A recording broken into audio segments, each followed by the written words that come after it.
Air power ended the Pacific War in a way beyond the imagination of any of the visionary pre-war strategists. None of the Japanese or American planning have been conducted with any idea of the two weapons which would bring the war so completely and so suddenly to an end: the Boeing Superfortress and the atomic bomb. Conventional air power had gone a long way toward defeating the Japanese, but they were determined to resist an invasion with every weapon at their disposal. The Japanese were a homogeneous nation, 100 million strong. They were willing to die for their country and for their emperor.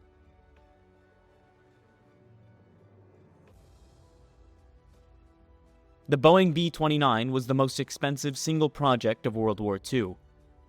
It cost more than $3 billion for design, development, production, and deployment. The Manhattan Project, which resulted in the atomic bomb, cost $2 billion. The B-29 was clearly the most outstanding bomber in the war by any standards of performance. It was far ahead of the American B-17 and the British Lancaster.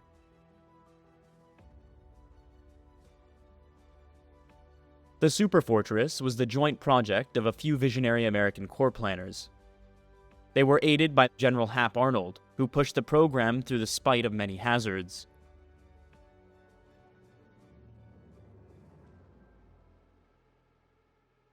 The other important factor was the engineering strength and heavy bomber experience of the Boeing Aircraft Corporation.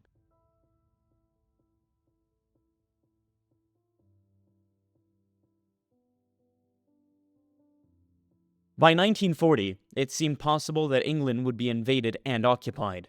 That meant that Nazi Germany would have to be bombed by U.S. bases. The Air Corps called for a speed of 400 miles an hour, a range of 5,333 miles, and a 2,000-pound bomb load. It was an audacious gamble of the part of the Air Corps and of the Boeing Company. Boeing was perhaps taking the greater chance. The Air Corps could hedge its bets with other manufacturers for less ambitious airplanes. But Boeing had to rely not only on its own capability, it also had to trust its vendors. Many of them were being asked to create components fully as advanced as the aircraft itself. Shortcuts had to be taken. Each one added to an already ambitious program. Dollars were freely available, but they were not always a solution.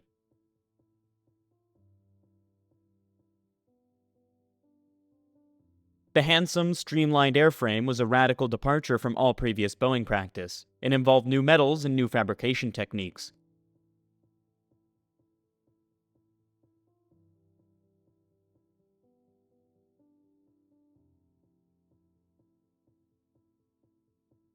Boeing's entire production capacity was occupied with building the B-17. For the B-29, it was necessary to build entire new plants, and there was a greater challenge: the creation of a new, highly skilled workforce.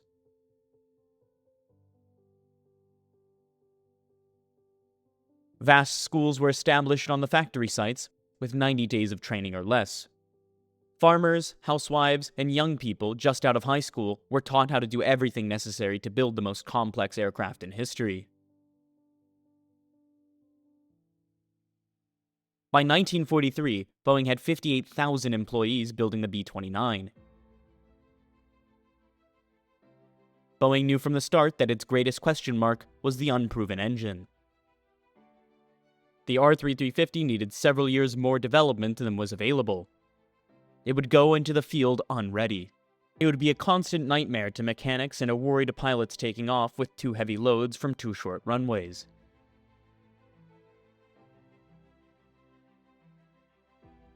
Even with the R-3350's power, the speed and range requirements were too difficult to attain.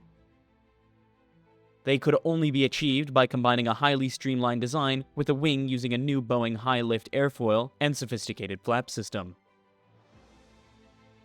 The USAAF thought Boeing's approach was too radical. They thought the wing loading was too high and that its pilots wouldn't be able to handle the airplane. They cited the experience of the notorious Martin B-26 as an example. Boeing analyzed the B-26 and found that it had a low aspect ratio wing mounted on the fuselage in a way that induced drag. They explained that the B-26 problem stemmed out from bad design. They said that the B-29's excellent design would avoid difficulties. To achieve the necessary performance, the B-29 had to operate at high altitudes. For this, pressurization of the fuselage was mandatory. Boeing had experimented with pressurization in the Model 307 Stratoliner passenger plane, but no production bomber had ever been pressurized. The B-29 adopted a new three-bubble system. The pilot, co-pilot, engineer, radio operator, and navigator were up in the front pod. The gunners were positioned in the mid-fuselage pressurized area and connected to the cockpit by a tunnel spanning the twin bomb bays. The tail gunner was crammed into a third pressurized compartment in the rear, isolated and very much alone. Because of the pressurization system, standard gun turrets could not be used. The armament had to be remotely operated. A General Electric fire control system had to be created. It used an early computer that compensated for speed, range, altitude, wind temperature, and trajectory. The results were remarkably good. Any gunner apart from the tail gunner could control more than one station. The computers permitted firing at targets beyond the range of conventional hand-operated guns. The demand for the Boeing B-29 increased. Rival firms Bell Aircraft and Glenn Martin were tasked to build it. Boeing felt it was being asked to train competition for the post-war marketplace. By the time the XB-29 made its first flight on September 21, 1942, the USAAF had placed a mammoth order for 1,664 of the aircraft.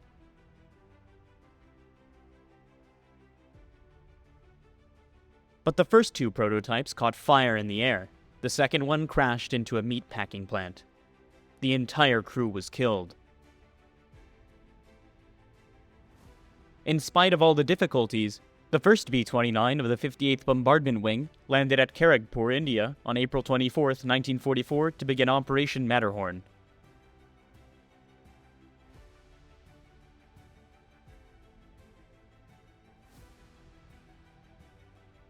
Operation Matterhorn was designed to knock out the Japanese steel industry. The idea of B-29 bombing Japan from Chinese bases was attractive in political terms. President Roosevelt had promised Chiang Kai-shek to begin bombing operations against Japan by November 1944. But in practice, it was flawed for a wide variety of economic, logistic, and command reasons. Chiang Kai-shek's subordinates refused to get serious about building air bases until enough money had been paid to permit embezzlement on a massive scale. Army General Vinegar Joe Stilwell estimated that at least half of the $100 million in gold required by the Chinese was siphoned off to corrupt officials.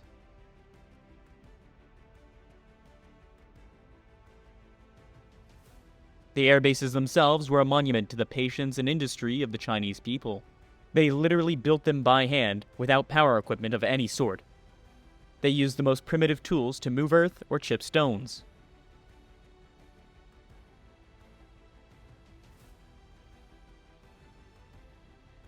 The operation was based on the assumption that the B-29s would support their own operations by flying gasoline over the hump, the high mountain passes in the Himalayas separating India and China. The B-29s would be supported by a fleet of B-24s serving as tankers.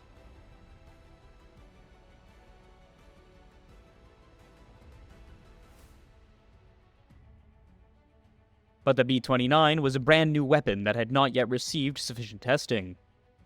It would be bad practice to subject it to continuous flights over the mountains.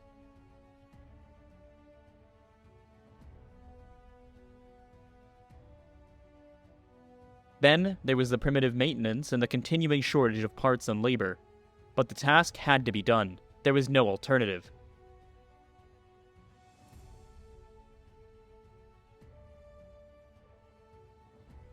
The complexity of the logistics was a function of the sheer size of the B-29 units. The Superfortress had a crew of 7. 7 aircraft were assigned per squadron, and there were 28 per group, and a grand total of 112 for the wing. Each B-29 was assigned 2 crews. A fully manned wing had a total personnel of 11,112. When all its elements arrived overseas, 20th Bomber Command had more than 20,000 officers and men plucked down in brand new bases in India and China, eager to go to war. Lieutenant General George Stratemeyer was made responsible for the 20th Bomber Command's administration and logistics. General Claire Chennault was responsible for the fighter defense and complete ground support of the B-29 bases in China. The B-29's very first combat raid was mounted on June 5, 1944. General Wolfe led 98 aircraft against the railroad marshalling yards in Bangkok, Thailand.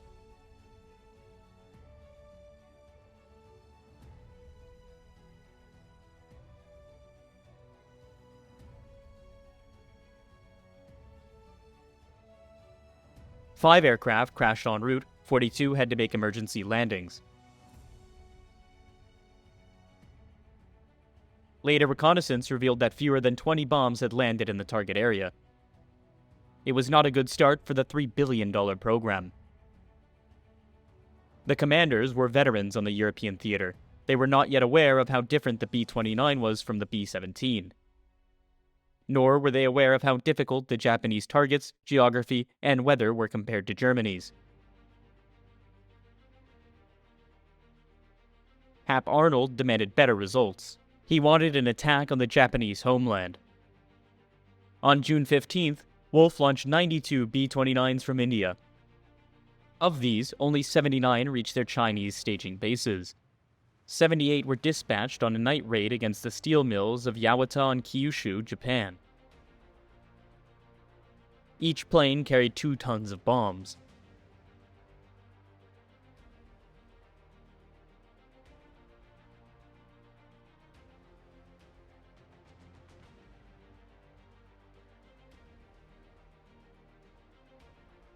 The results were once again disappointing. Only 47 aircraft made it to Yawata. Only one bomb hit Yawata. It damaged a power station more than half a mile from the steel mill coke ovens. The Americans took comfort in the damage they must have caused to Japanese morale, but Arnold was not after Japanese morale. He was after their industry. The story of the next 6 months was much the same. And at home in the U.S., there was a myriad of B-29 production problems. Wolfe was sent back to sort them out. In September, the 20th Bomber Command was taken over by a firebrand from Europe. His name was Curtis LeMay. The dramatic acceleration of the Pacific War permitted a two-pronged strategy of attack.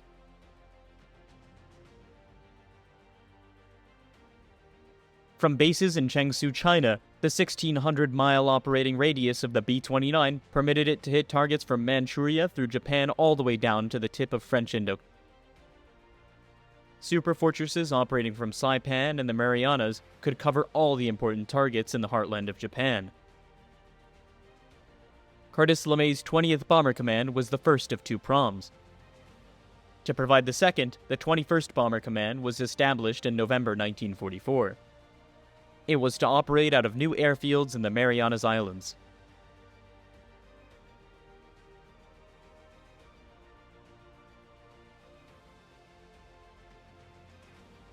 One of the United States Army Air Force's great planners, Possum Hansell, was made commanding officer of the 21st. Hansell landed his B-29 Jolt in Josie, the Pacific Pioneer, on Saipan on October 12, 1944. He was eager to validate in battle the many plans he participated in creating. The first element of the 21st Bomber Command has arrived. When we've done some more fights, we'll do some more talk. Thanks. Hansell felt the weight of his responsibility. He knew that even Curtis LeMay, in spite of his success in Europe, was having trouble turning things around against the Japanese and China. LeMay's problems with the 20th Command included difficulty of supply and the unreliability of the B-29's R-3350 engines. Occasionally, good bombing results were obtained. In April 1945, the assets of the 20th Bomber Command would be transferred to Tinian and Guam. By then, it had failed in its essential task of sustained bombing of Japan. So much had been expected of the B-29 that the American commanders were driven to prove that it was in fact an excellent weapon.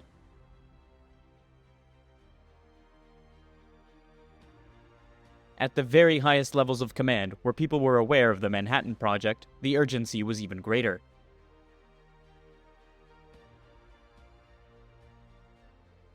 Only the B-29 could carry the atomic bomb. If the Superfortress failed, the Manhattan Project became a complete waste. The pressure was felt and transmitted.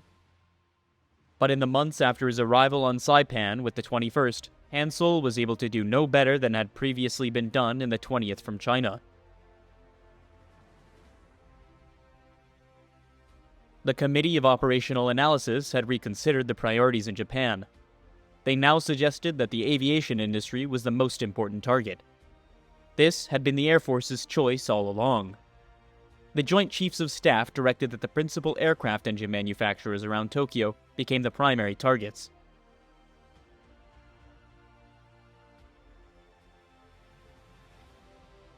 The long series of attacks on Tokyo would be helped by the incredible bravery and skill of the crew of an F-13. The F-13 was the unarmed reconnaissance version of the Superfortress.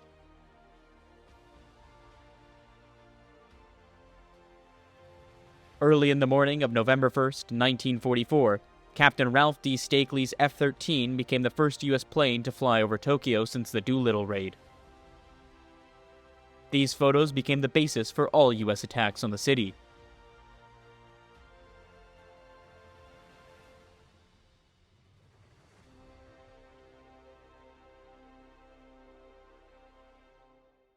Hansell's first strike on Tokyo was to be called San Antonio 1. After much training and many postponements, San Antonio 1 began at 6:15 a.m. on November 24th.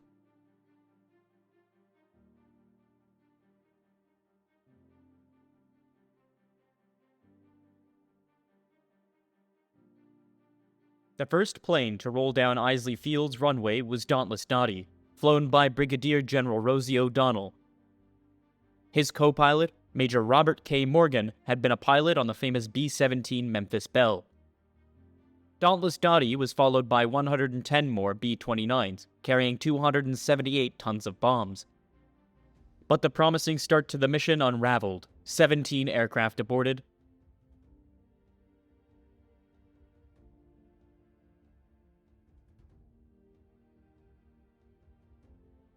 Six more found themselves unable to bomb for mechanical reasons. The rest were caught up in a 120-knot wind. It was the infamous jet stream, then only just being recognized. They were swept over the target at a blistering 445 miles an hour. It was too fast for accurate bombing. But on the positive side, Japanese fighters' resistance was light. Flak was ineffective. Once again, reconnaissance photos showed the bombing results to be totally inadequate.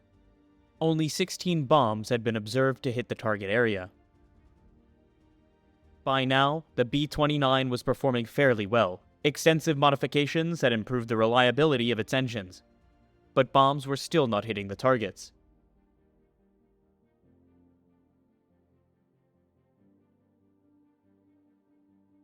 The early Japanese analysis was that the costs of the B-29 were so great and its results so negligible that not even a wealthy nation like the United States could afford to persist the attacks.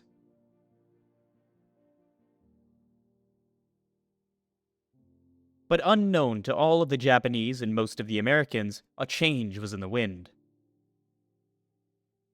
On December 18, 1944, 84 B-29s of Curtis LeMay's 20th Bomber Command dropped 500 incendiary bombs in a daylight raid on Hankow, China. The attack destroyed the city as a major Japanese base. As a result of the success of LeMay's incendiary raid, Hansell's 21st Bomber Command was ordered to take a test raid on the city of Nagoya in Japan. It would be made by at least 100 B-29s, all dropping incendiary bombs.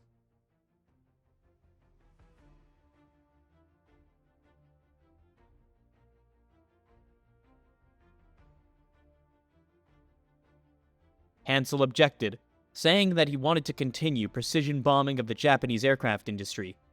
In doing so, he put his career on the skids. You can buck the brass in the military, but only if you succeed. A test raid was run on Nagoya on January 3, 1945. 97 B-29s carried mostly incendiary bombs. It was not a good mission. Only 57 aircraft bombed the designated target. Damage on the ground was slight.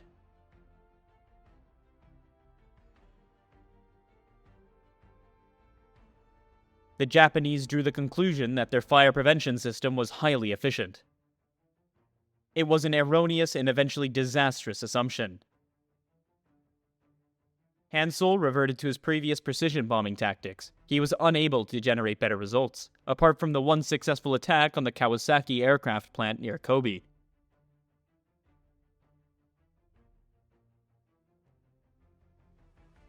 The one success didn't help Hansell. If you worked for Hab Arnold, you delivered or you were relieved.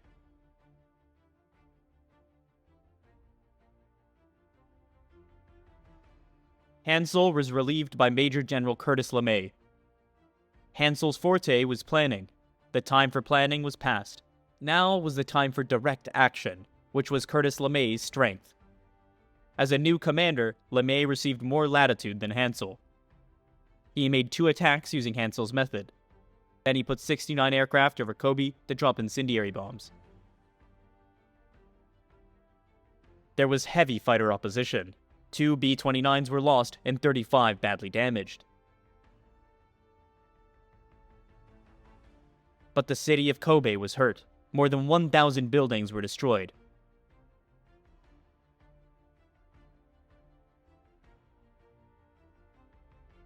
In the latter part of the war, America's overwhelming advantage in numbers and quality usually allowed American forces to brush Japanese opposition aside. As the precision bombing efforts continued, further tests were made with incendiary bombs.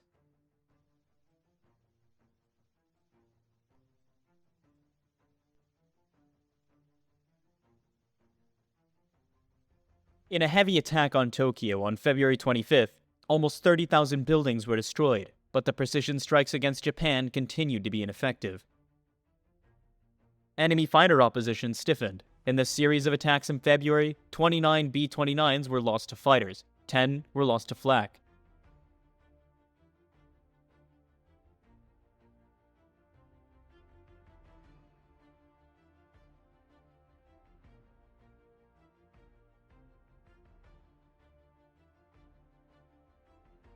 Almost as many were lost on the long overwater trip between Saipan and Japan. Another 21 crashed because of operational problems like engine fires, runaway propellers, or fuel exhaustion. And so far, the results were insignificant. The B-29, the multi-billion-dollar bomber, had failed in its intended role.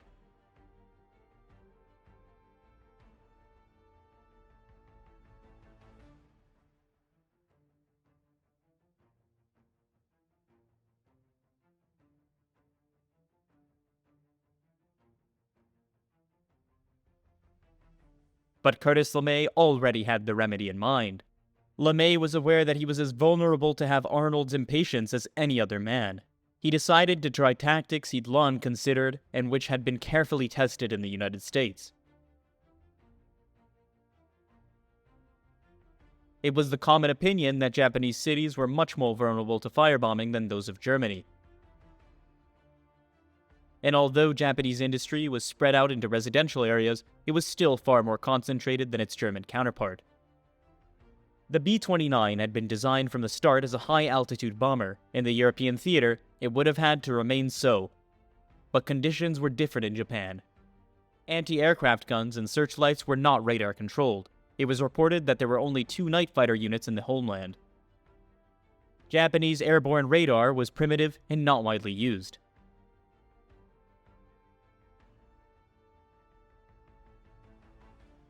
Without notifying General Arnold, LeMay decided to launch a series of maximum-effort, low-level incendiary night attacks against Japan. He was putting his career on the line.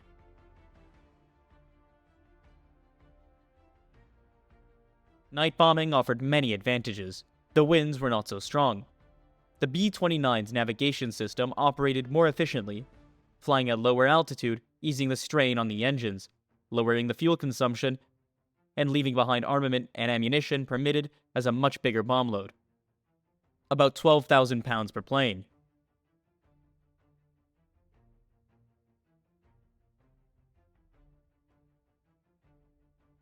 The concept of unarmed, low-level night bombing alarmed many of LeMay's staff. The word murder was quietly mentioned, but never to LeMay. The first raid was set for the night of March 9th. 334 B-29s carried almost 2,000 tons of bombs. The aircraft and the lead squadrons were to act as simple pathfinders. Their napalm bombs were intended to start major appliance fires, which would require the mobilization of all the Japanese firefighting equipment. The rest of the B-29s each carried 24 cluster units of M69 incendiary bombs. The M69 was designed by a high-level group of American scientists and engineers, some of whom were also involved in the Manhattan Project. Each M69 was only 20 inches long and 3 inches in diameter. It weighed just over 6 pounds. On crashing through the roof of its target, it was designed to detonate and spew out flaming gel as far as 30 yards. The gel stuck to whatever it hit, and it burned with hellish intensity.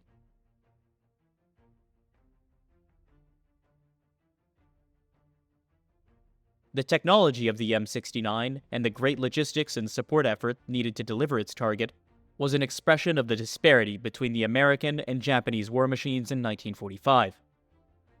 The Japanese simply had no counter and no equivalent. On the evening of March 9th, it took almost 3 hours for LeMay's entire forces of B-29s to get airborne. The bombers would approach Tokyo individually at altitudes from 4,900 to 9,200 feet.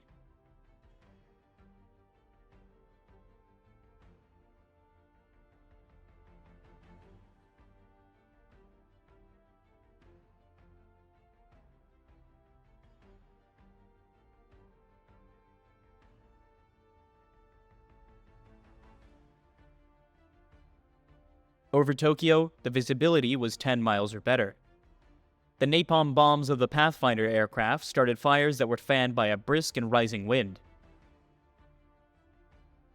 The initial attack hit a 12-mile square of the most densely populated part of the city. The fire spread rapidly and the results were devastating. The fire services were overwhelmed within 30 minutes of the attack. A firestorm swept the city. More than 1/4 of a million buildings were destroyed. More than 1/4 of the city's houses were gone. More than 1 million people were homeless. 83,000 dead. 160,000 injured. The Japanese were horror-stricken. There was no way to comprehend the disaster of this magnitude. It completely overrode the ideas of national superiority and the samurai spirit, and of the nation's place in the sun.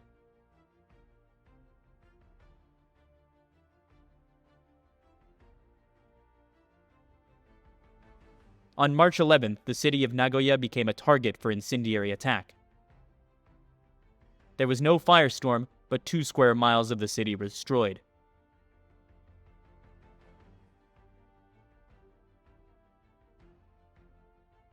Osaka was attacked on March 13th. The city was blanketed by cloud cover and the B-29s were forced to use radar bombing. Unexpectedly, that gave more uniform results than visual bombing. Within 3 hours, more than 8 square miles of the city were totally destroyed.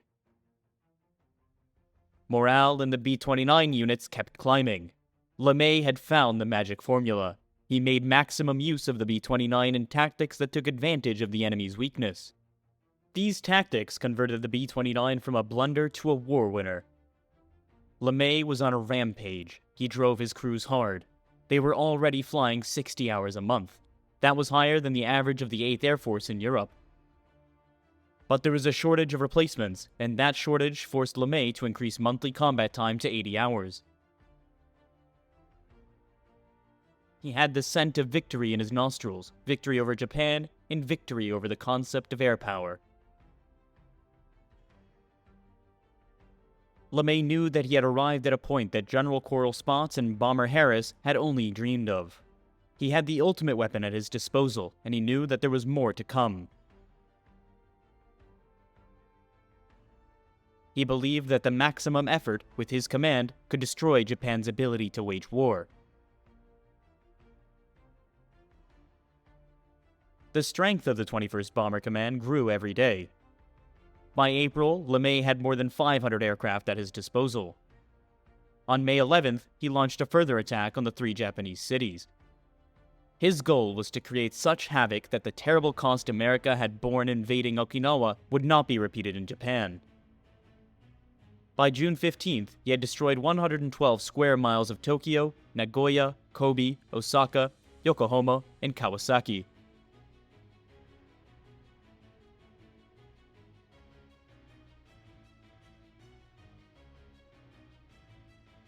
His B-29s had now the benefit of long-range escort fighters, P-51s from Iwo Jima.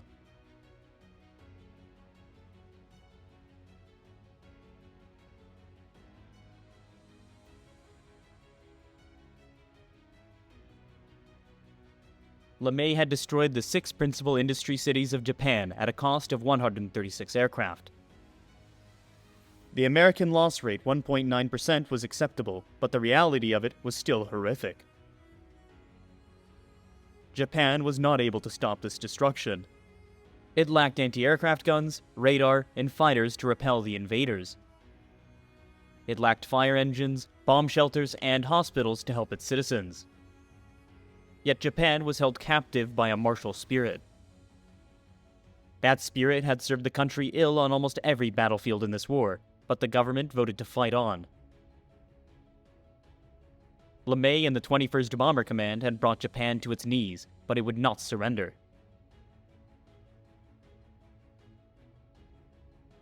The B-29's success in area bombing was a great relief to all those who had staked so much on its development.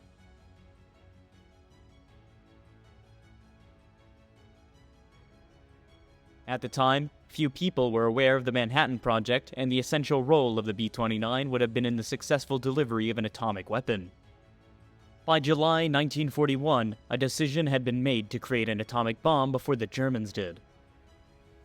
The Manhattan Project eventually employed 120,000 people, including the country's top engineers and scientists. On July 16, 1945, an experimental bomb was detonated with results that were incredible even to those who had created it.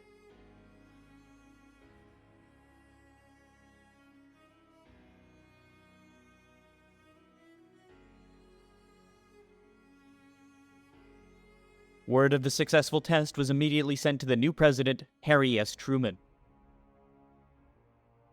Truman, who was a novice, was plunged into the Potsdam Conference with Winston Churchill and Joseph Stalin. Truman mentioned to Stalin that a powerful new weapon had been tested. Stalin responded that he hoped it would be tested to good effect against the Japanese. Truman was pleased that Stalin did not press for more information.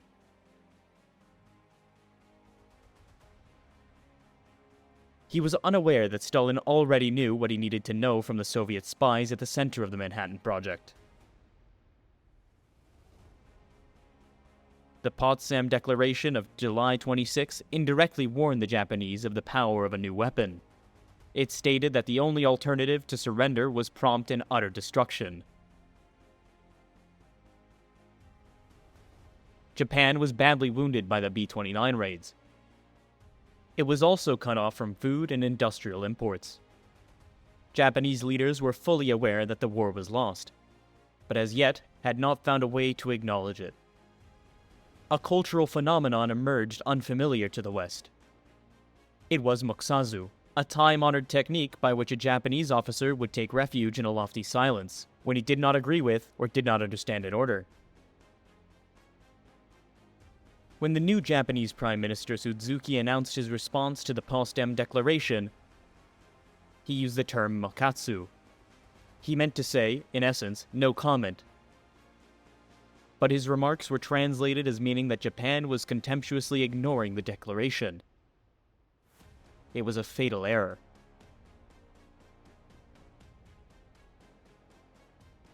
In early 1944, plans for modifying 15 B-29s were formulated. The modifications were not extensive. The atomic bombs were being designed at the same time. The designs were adapted as much as possible to fit the B-29's bomb bay. The following summer, Arnold authorized the top-secret team of experts to create the first combat unit to use the new weapon. Colonel Paul W. Tibbets, Jr. was elected as commander of the new 509th Composite Group. The remainder of the group was handpicked to get the best possible people. For a long time, Tibbets was the only person in the 509th to know the true nature of the mission.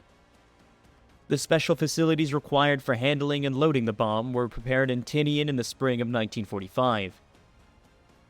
By July, the 509th and its specially modified B-29s were in place. Further training began immediately with 6 specialized missions. Some of them involved harassment bombing of isolated garrisons on the islands of Truk and Marcus. After July 20th, the 509th crews executed 38 sorties, gaining experience in the precise tactics to be used when the atomic bomb was dropped. These sorties also made the sight of small formations of B-29 seem customary to the Japanese.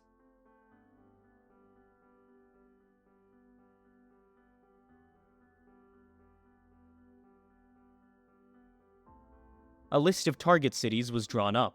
They were the largest cities with the least damage remaining in Japan. Kyoto was removed because of its cultural significance and because of the negative reaction in Europe to the bombing of Dresden.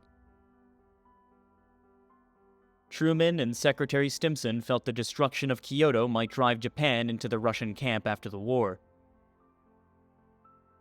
Hiroshima was now at the head of the line. Later, Nagasaki was added to the list. On Tinian, all necessary elements of the strike were prepared. Field Order No. 13 was signed on August 2, 1945 by Lieutenant General Nathan Twining. It directed the 509th Group to make a visual attack on Hiroshima. At one time, Hiroshima had been a busy naval port, but the port had been mined and the population was now reduced to under 250,000 people. There were many military installations. The entire economy was geared to the Japanese war effort. There were no Allied prisoner of war camps in the area.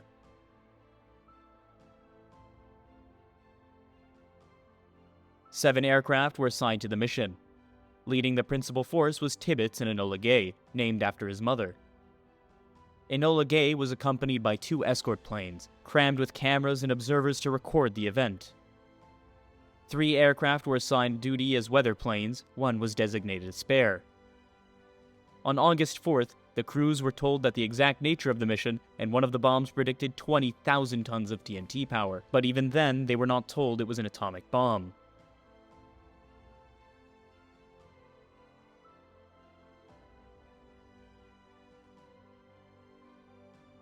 At 2:45 in the morning of August 6th, the Enola Gay took off.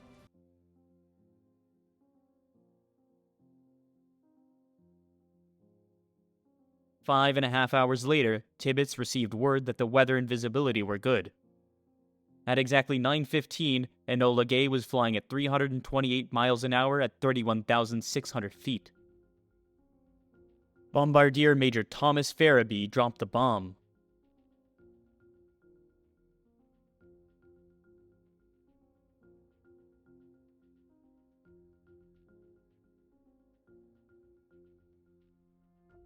Tibbets then executed what later became known as the breakaway maneuver, a steeply banked 150-degree turn to avoid the expected blast by the time the bomb exploded 50 seconds later. The Enola Gay was 19 miles away.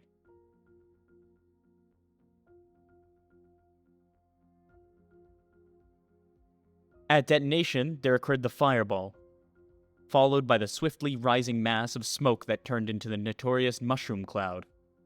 The cloud that still casts its symbolic shadow. President Truman immediately announced the event to the world. The news amazed many members of the 509th Composite Group.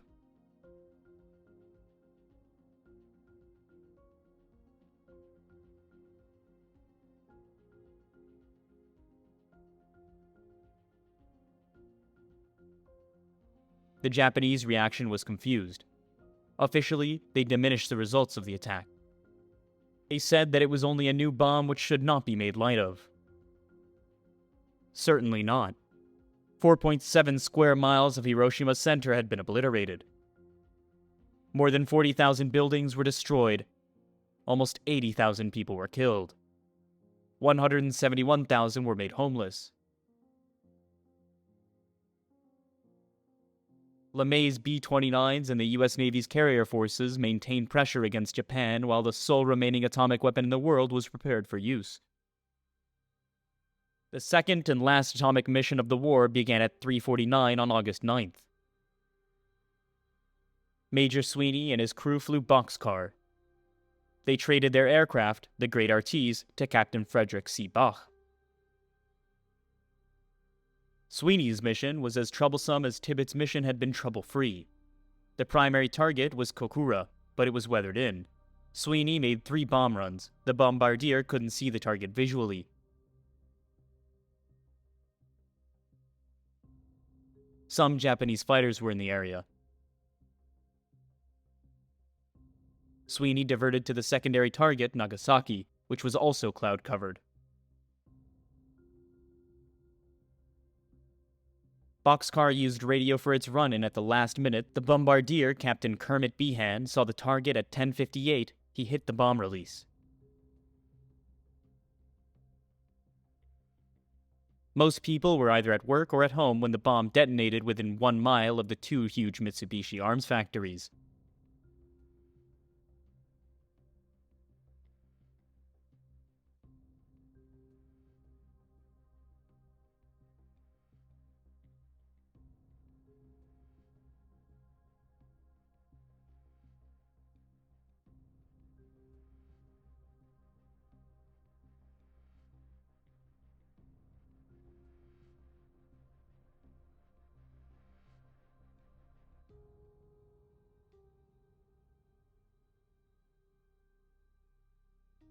Nagasaki's bowl-shaped terrain confined the effects of the bomb to a relatively small 1.45 square mile area. Approximately 35,000 people were killed.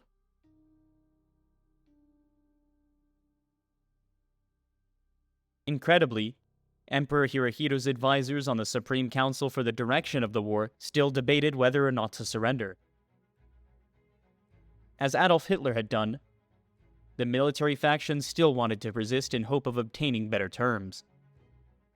On August 19th, the Japanese announced not their surrender, but their willingness to accept the Potsdam Declaration. In the days preceding the Japanese statement, routine B-29 missions had continued. On August 11th, they were suspended to give the negotiations a chance to mature. The United States responded to the August 10th Japanese statement by advising that from the moment of surrender, the authority of the Emperor and the Japanese government were subject to the Supreme Commander of the Allied powers.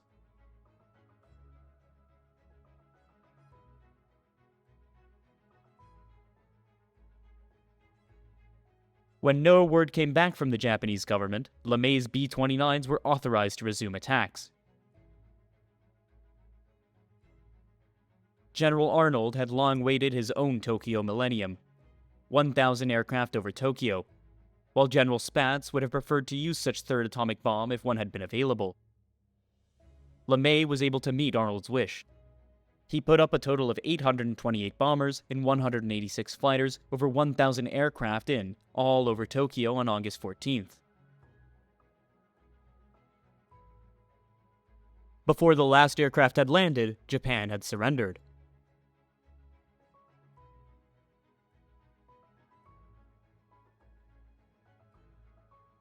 The American forces continued to make a display of their air power over Japan. This reached the highlight September 2nd. 462 B-29s cruised over Tokyo Bay. All the surrender was signed aboard the USS Missouri. In the meantime, 900 B-29s had dropped almost 5,000 tons of supplies to more than 63,000 prisoners of war.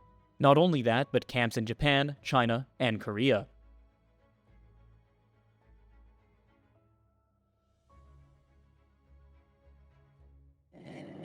Air Force General Henry Harley Arnold, writes in 1941, "A nation likely and able to win a war will enter it not only with the largest and most efficient air force, but behind that first line will stand the second line, the ability to maintain that superior strength in men and machines."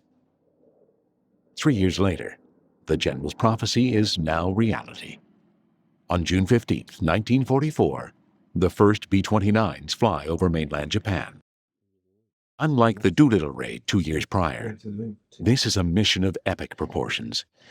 That is because Boeing's Superfortress, the largest plane in the world, is designed for destruction, to grind the Japanese into a pulp, to bring them down to their knees once and for all.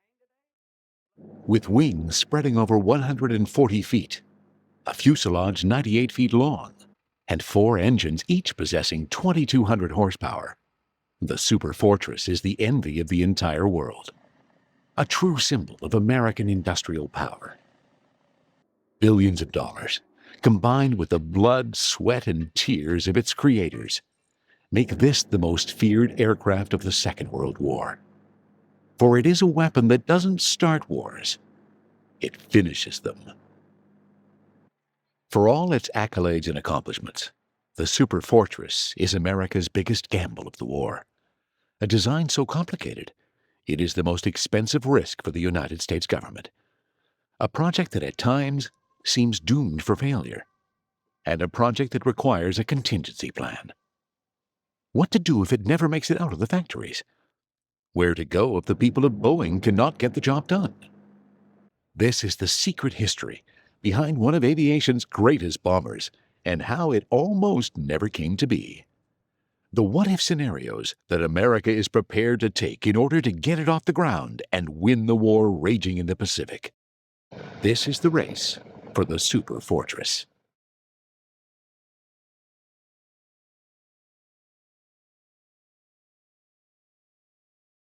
Even before America is officially involved in the Second World War, the B-29 is already envisioned. The need for long-range aircraft capable of rendering a decisive blow against any potential enemy is an urgent priority for visionary generals like Hap Arnold.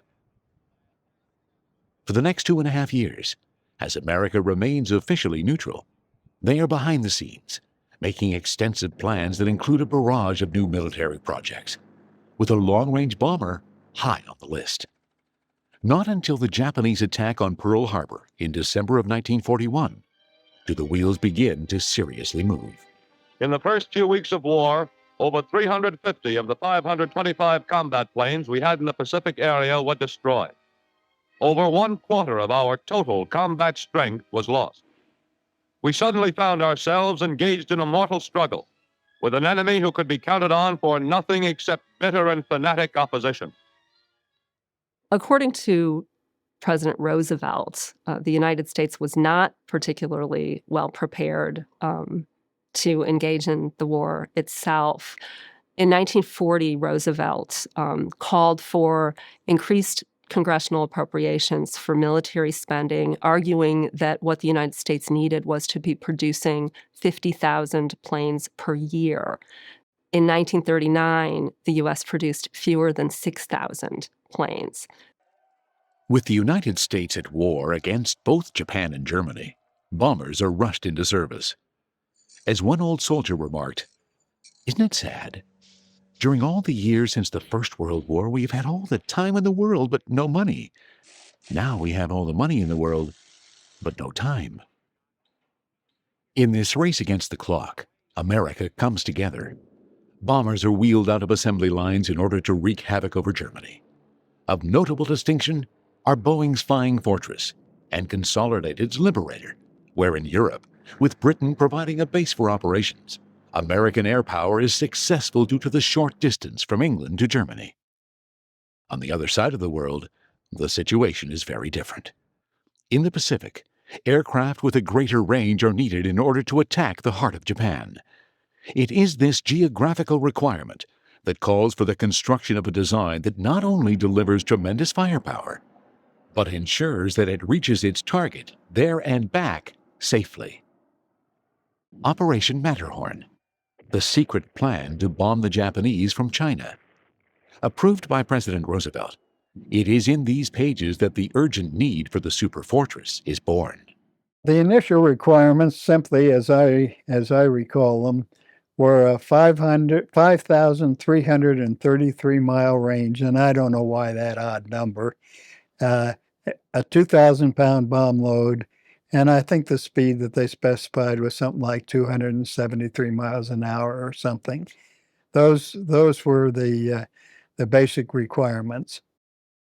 A unique organization, the 20th Air Force, is formed, headed personally by Hap Arnold, to see over all B-29 operations. All the military needs now is for one company to step up. Unlike the military-industrial complex of today, during the 1930s, aviation companies are hesitant to get in bed with the government to make military planes. Companies that could easily be producing military goods, such as aircraft factories, were reluctant to convert their plants for military production because they weren't sure how long hostilities would last. In an era of neutrality acts and cynicism towards any signs of war profiteering, only fixed price contracts are given by the United States. Under these rules, the developer must put forth their own money towards the design with no guarantee of a deal being signed. And with technology becoming more complex, signing on to the B-29 is like playing Russian roulette with your company's future. It is a large risk, one that the giants of aviation are not willing to take. As one Boeing employee said, "There was no sound of coin in Uncle Sam's jeans. His pockets only carried marbles and chalk." With most manufacturers losing money during this period, few were willing to step up to the plate. The military production in which U.S. workers were engaged in 1940 and 41 as part of the effort to support the Allied forces helped to pull the United States out of the Depression. Lots of people were back to work, and what that meant was that they had disposable income. Many manufacturing firms did not want to convert to military production because they were eager to take advantage of that consumer dollar that was now available. Douglas, a rare company to turn a profit during the Great Depression, is avoiding the super bomber project like the plague. After having their arms bent by the government to develop the B-19, they reported losses of more than $2 million. Not wanting to be fooled again, their submission for the contract is nothing more than a slightly modified version of that same bomber. In government circles, there is great concern.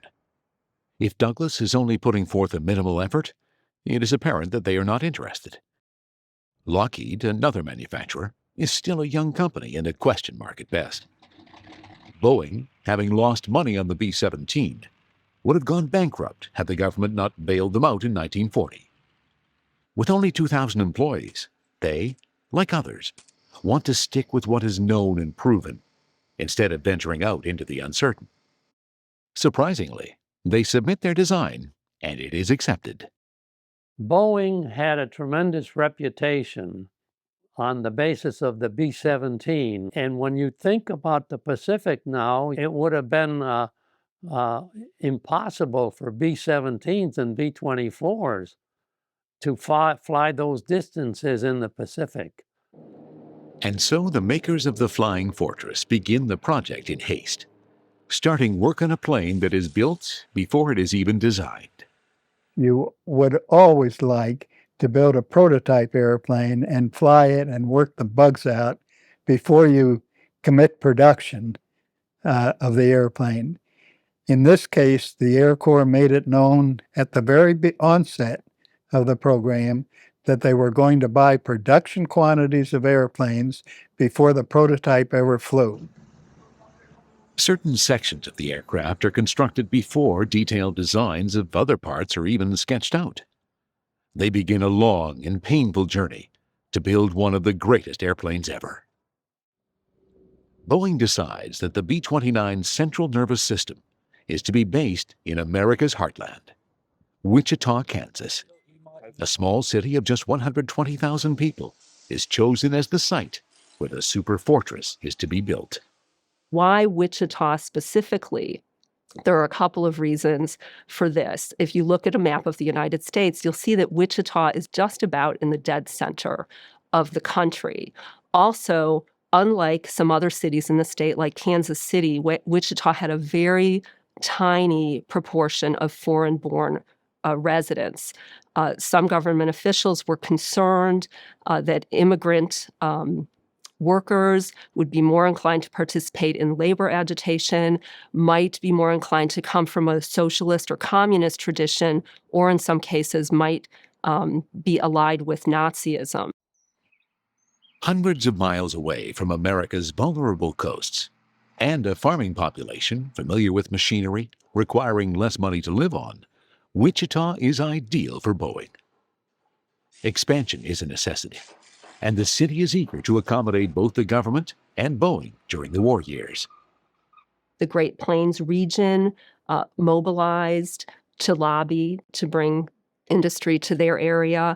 The state of Kansas organized an Industrial Development Commission in 1939, and in fact, the governor of Kansas went to Washington, D.C. to lobby on behalf of his state, arguing that Kansas was safe from invasion. It had lots of natural resources, such as oil, gas, and coal, and it had a large supply of pragmatic farm boys. And so begins an assembly line of epic proportions. A similar system that Henry Ford used to make Model Ts in Detroit, Boeing is using to make Superfortresses in Wichita. Grandmothers, who never wrestled with anything more intricate than a wood stove up until 2 years ago, are building Superfortresses at Wichita. What is true at Wichita probably applies equally to other major production units of the B-29 program. The Superfortress truly can be said to be a product, as President Lincoln said, of their government. That is, of, by, and for the American people. Quoted from the New York Times.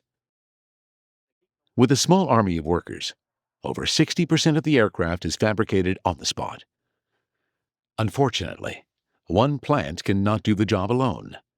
The outsourcing of the B-29's many parts are done in cities such as Marietta, Georgia, Omaha, Nebraska, and the home of Boeing, Renton, Washington.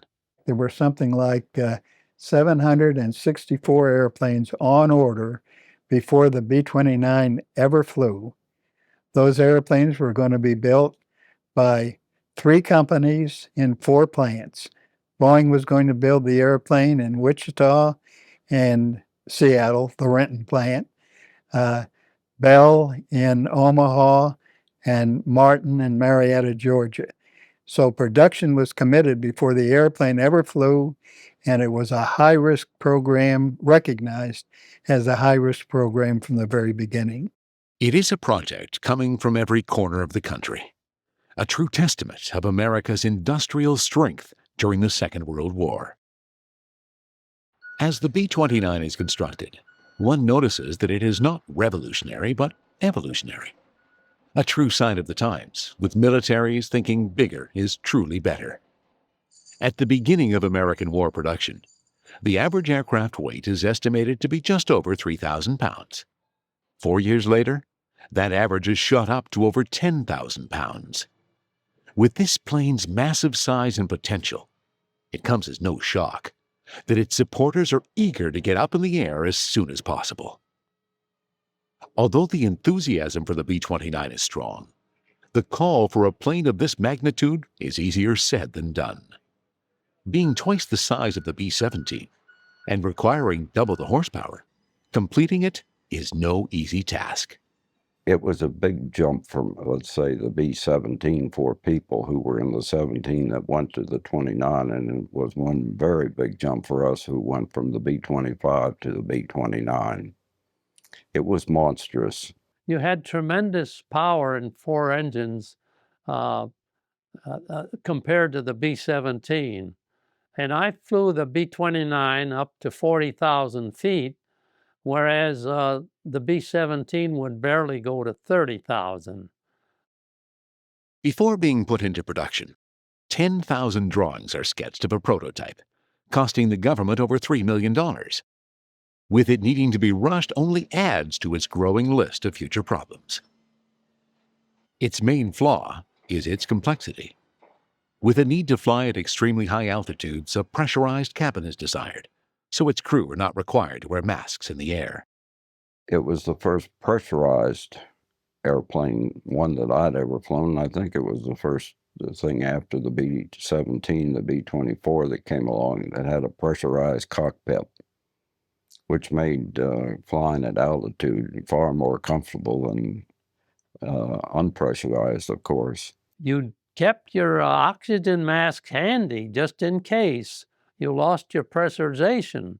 But it was very comfortable. It was a big relief, much easing of strenuous activity on the part of the whole crew.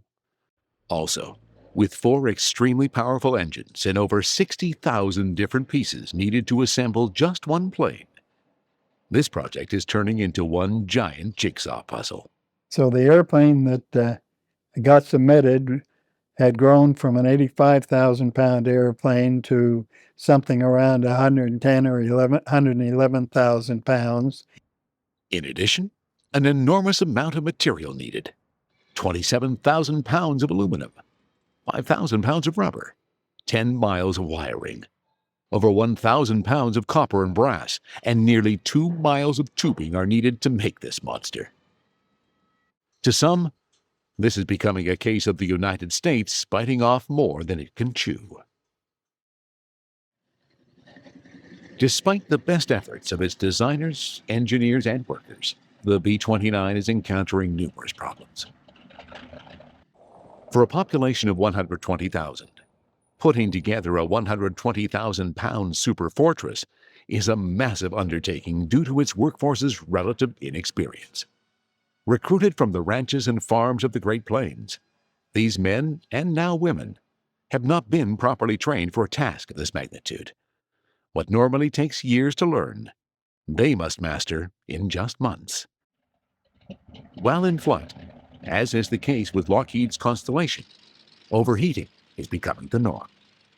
Some of the engine problems that were there were things like overheating of the engines. Early on, we had problems, again, with propellers that would overspeed, wouldn't govern properly, wouldn't feather properly. We had problems with the carburetors. The engines would backfire. During one test flight, a B-29 crashes, killing the entire crew, including Eddie Allen, Boeing's chief test pilot. Despite these deaths and setbacks, the project must continue.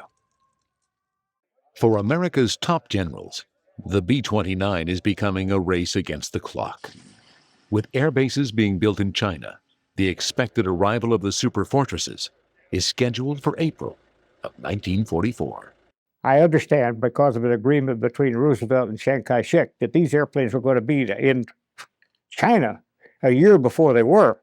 So the rush would get them out of the country. The crew at Boeing, however, is nowhere near completion. Despite this harsh reality, one man, General Hap Arnold, does not throw in the towel. Writing to fellow General Curtis LeMay, he proclaims, "The B-29 project is important to me because I am convinced that it is vital to the future of the Army Air Forces. More concerning are the project's economic costs. By the end of development, testing, and production, the government is estimated to have spent over $3 billion on the Superfortress, a third more than what is spent on developing the atomic bomb." For these generals, it is not only militarily vital that the B-29 succeed. Financially, if the model fails, billions will be lost. Well, when I got to Wichita, I found out they weren't flying them because the Boeing company had taken this position that the airplane was no good and they weren't going to make them. I understand, secondhand or third, that General Arnold told Boeing officials, "You're going to build that airplane or give us back $50 million we've already advanced for its being." They thought real quick. They said, "Well, we'll build the airplane, but we won't take any responsibility for it." Arnold is reported to have said, "You don't have to take it. The Army Air Corps will take that responsibility." These ongoing problems become crystal clear in March of 1944. Hap Arnold, on an inspection mission, asks how many are ready for shipment to India. Due to the complications in its design, he is shocked when Boeing's answer is 0. It is for this reason there lies an insurance policy, a backup, a contingency plan in case Boeing fails. And for this possible savior, the American government goes to the other 3 giants of aviation, companies that designed their own version of the Superfortress. The B-30, 31, and 32 can hopefully come to the rescue if all else fails. At least, that is what the government hopes. Lockheed, with their B-30, represents only a token effort. Many are unsure if they can carry through on a project of this magnitude. The plan to make their Superfortress a gigantic bomber version of the Constellation goes nowhere. Their main priority is given to the Connie, which makes it up into the air nearly a year and a half before the B-29 does. The situation is identical at Douglas. Their B-31 design never sees the light of day. Of its 3 competitors, only one gets a plane up in the sky. Consolidated, makers of the B-24 Liberator.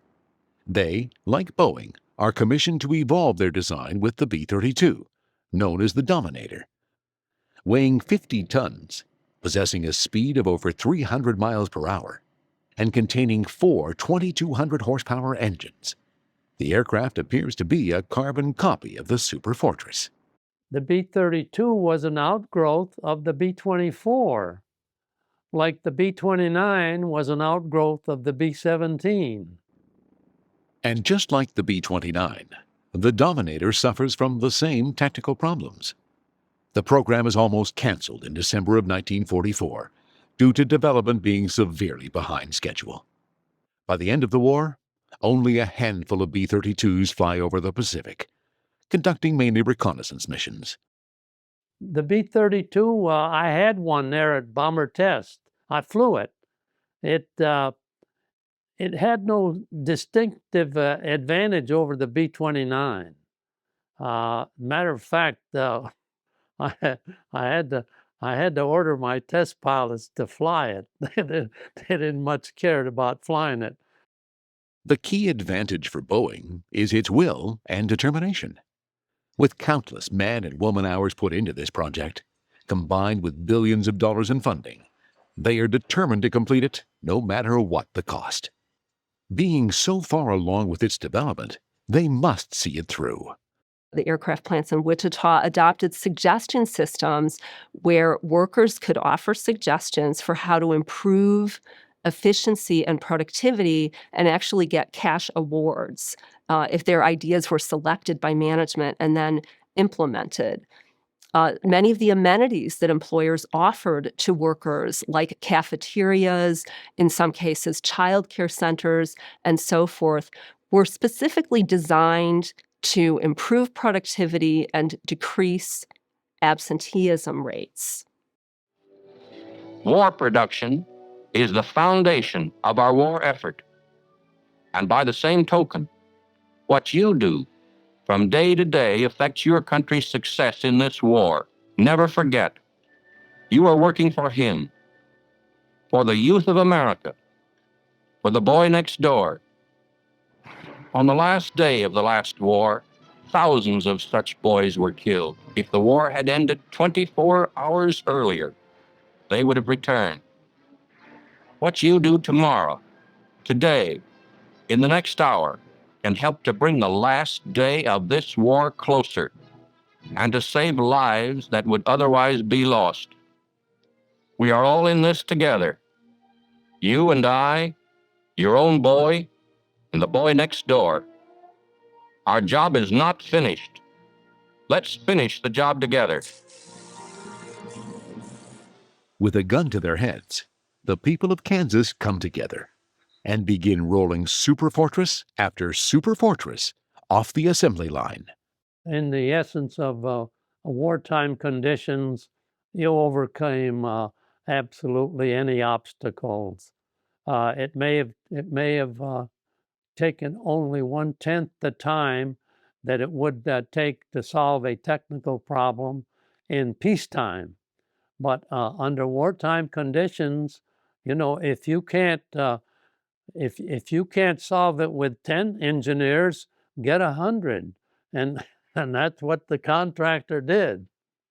When Arnold, in a fit of rage, demands that 175 B-29s be on time for delivery, this almost impossible task is miraculously accomplished by the people at Boeing, Wichita. Working around the clock for 4 straight weeks, 600 workers meet this goal. Compared to a grand total of just 4 in August of 1943, by February of 1945, Boeing Wichita produces 100 B-29s per month. With 20,000 man-hours, these workers are able to produce 4.2 Superfortresses a day, a shining example of both their patriotism and dedication. Until the end of the war, production is right on target. On June 5, 1944, from an Indian airbase, the first B-29s take to the sky. It has been a strenuous journey, as the aircraft has traveled more than half the world to reach its target. 10 days later, under the 20th Bomber Command, headed by Hap Arnold, 47 Superfortresses depart from Chengdu, China, and begin bombing Japan mercilessly. For the next year, the B-29 becomes the primary tool of destruction in the Pacific. With the Japanese already in a weakened state, they simply cannot compete with this advanced super bomber. Things only get worse as the Americans capture the Mariana Islands. With a shorter range to Tokyo, these strategic outposts do nothing but accelerate B-29 activity over the land of the rising sun. Day after day, Japan is bombed into submission. Led by General Curtis LeMay, his strategy of bomb them and burn them is proving effective. Cities the size of New York, Cleveland, and Pittsburgh are being decimated. LeMay even remarks that by mid-1945, they are going to run out of targets to bomb. That dilemma is solved on August 6, 1945. A B-29, the Enola Gay, flies over Hiroshima, Japan, carrying an atomic bomb on board. The order to go nuclear is given by President Harry Truman. The effect of this new weapon forever changes the way wars can now be fought. The results are devastating. An estimated 80,000 people are killed from the first atomic bomb. I had seen the city perfectly visible as a place where a lot of humans were moving about. If you could see it, you could see movement. But when I flew back by it and I was out the co-pilot's window, I look at it, all I saw was something that reminded me of a boiling pot of tar. 3 days later, another superfortress, Boxcar, drops a second atomic bomb on the city of Nagasaki, killing tens of thousands more. These 2 attacks, in addition to the Soviet Union's declaration of war against Japan, finally causes this once proud nation to surrender unconditionally. Aboard the USS Missouri in Tokyo Bay, on Sunday, September the 2nd, 1945, the most horrible war in history came to its complete and formal end. Foreign Minister Shigemitsu signed for Japan. Douglas MacArthur, Supreme Commander. The B-29, with its years of development and construction, proves its worth to the American military. For it is truly the bomber that made the difference. It's my personal opinion, and I'm sure I'll find detractors, that the B-29 won the war, World War II, in the Pacific. Oh, I think without a doubt, when you consider particularly the Pacific War, it was a key point in winning it. And so the people of Wichita, the people of Marietta, the people of Omaha, and the dozens of other towns and cities that contributed to its production go back to their regular lives. Boeing, with no more orders from the government, lays off 70,000 workers at the end of the war. The service they have done for their country, however, does not go unnoticed. I think historians would argue that war production in the United States was pivotal, if not decisive, in the war effort overall. The United States, over the course of the war, spent more than $50 billion on Lend-Lease aid to the Allies. By 1944, U.S. factories were producing a ship a day and a plane every 5 minutes. But that's a phenomenal amount of production. In the B-29's history, the men and women in these plants are just as important as Hap Arnold, Curtis LeMay, and those piloting the aircraft. It's a joint effort of everyone. The maintenance, the supply, everyone contributed to it. For a 3-year period, of the over 3,000 Superfortresses built, 1,600 of them come out of Wichita alone. On August 29th, in a statement to Boeing employees, General Arnold proclaims, "Thanks to what you did, our combat crews had been trained and B-29s were ready and waiting to occupy Iwo Jima, Saipan, and Okinawa as each base was prepared to receive them. You were given a job to do, and the way you finished that job met our greatest expectations. For myself, and on behalf of the Army Air Forces, I say to you, well done, and thanks from the bottom of my heart." The Superfortress should be remembered as the greatest roll of the dice in American aviation history. In an era where aircraft manufacturers had little to gain with costly military projects, it is amazing that it was able to get into the skies as quickly and efficiently as it did. The race for the Superfortress is also truly an American story. Its industrial capacity and strength, a supply line uninterrupted from bombings and destruction, and a diligent and patriotic workforce is what made the B-29 possible.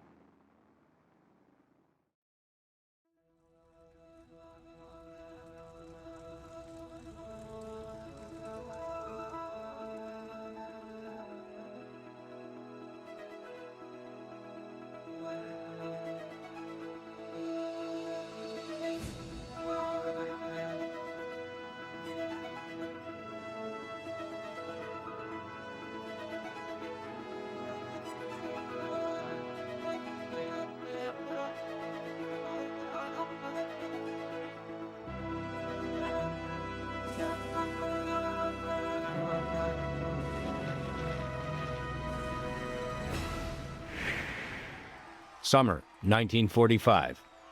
The war in Europe is over.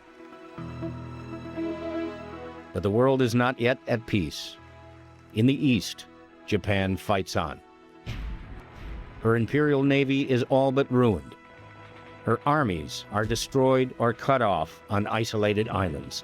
Her air forces are crippled by the loss of her experienced pilots.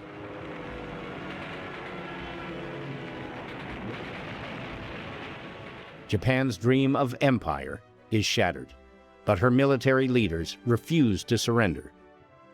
The battle for Okinawa ended in mid-June after 82 days of ferocious fighting.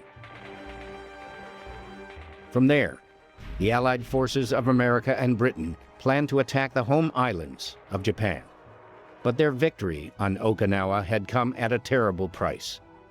More than 50,000 Allied soldiers, sailors, and airmen were dead, wounded, or missing. More than 100,000 Japanese soldiers were killed or committed suicide. And more than 100,000 Okinawan civilians, perhaps a third of the population, were dead, many of them by suicide. As Allied leaders prepared for a massive invasion of Japan's home islands, military leaders in Japan swore to fight to the very last man, woman, and child. In late July, United States President Harry Truman and British Prime Minister Winston Churchill made a fateful decision, one that they hoped would end the war as soon as possible and save both the Allies and the Japanese from the bloodbath of an invasion.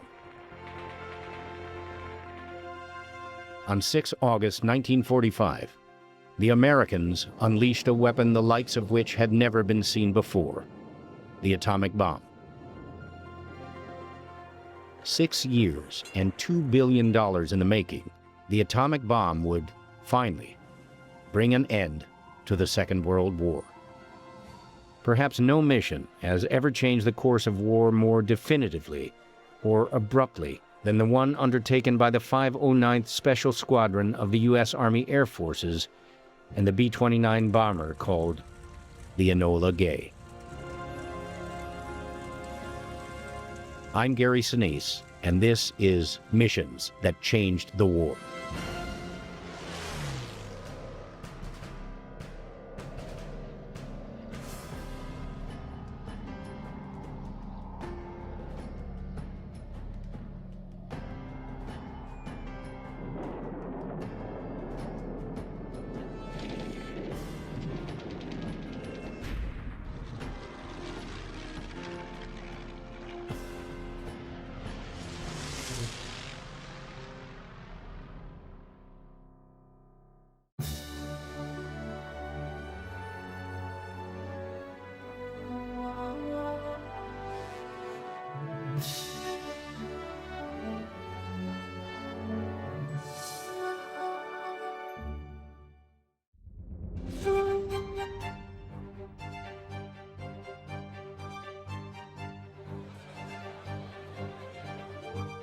August 1945, 8:10 a.m. local time.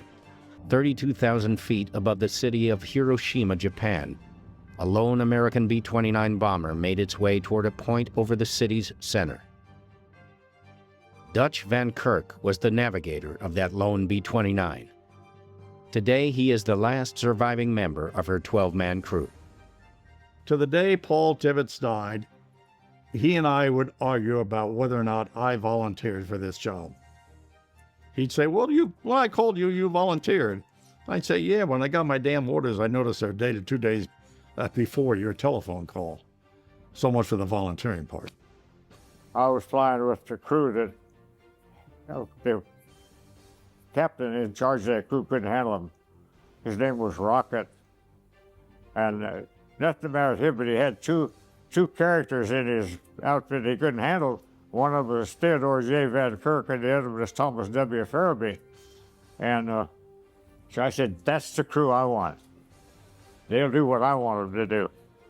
Well, it worked out that way. Of course, that's the beginning of a long relationship between the two of us. We didn't fly together too much, but we knew where each other was and all that sort of thing. When I got the bomb project, of course, they're the first two people I asked for.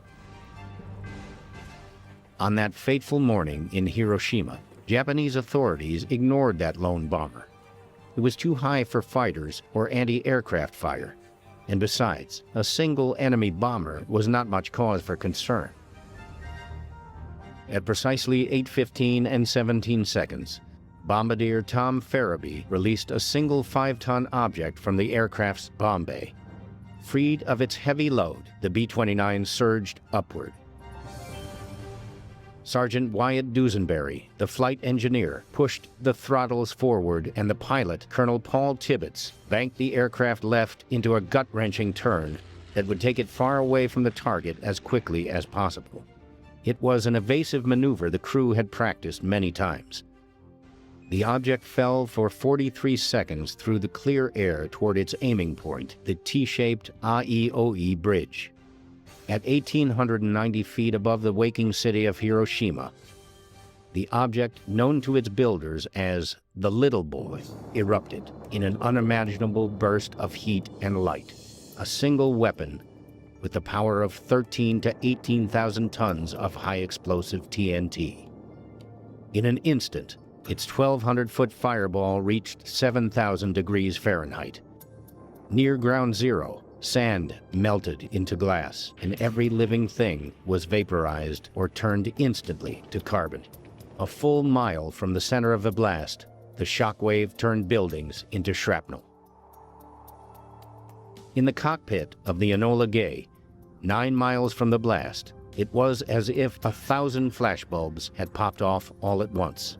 In the tail, Gunner Bob Caron winced in pain and tore off the special goggles issued to the crew.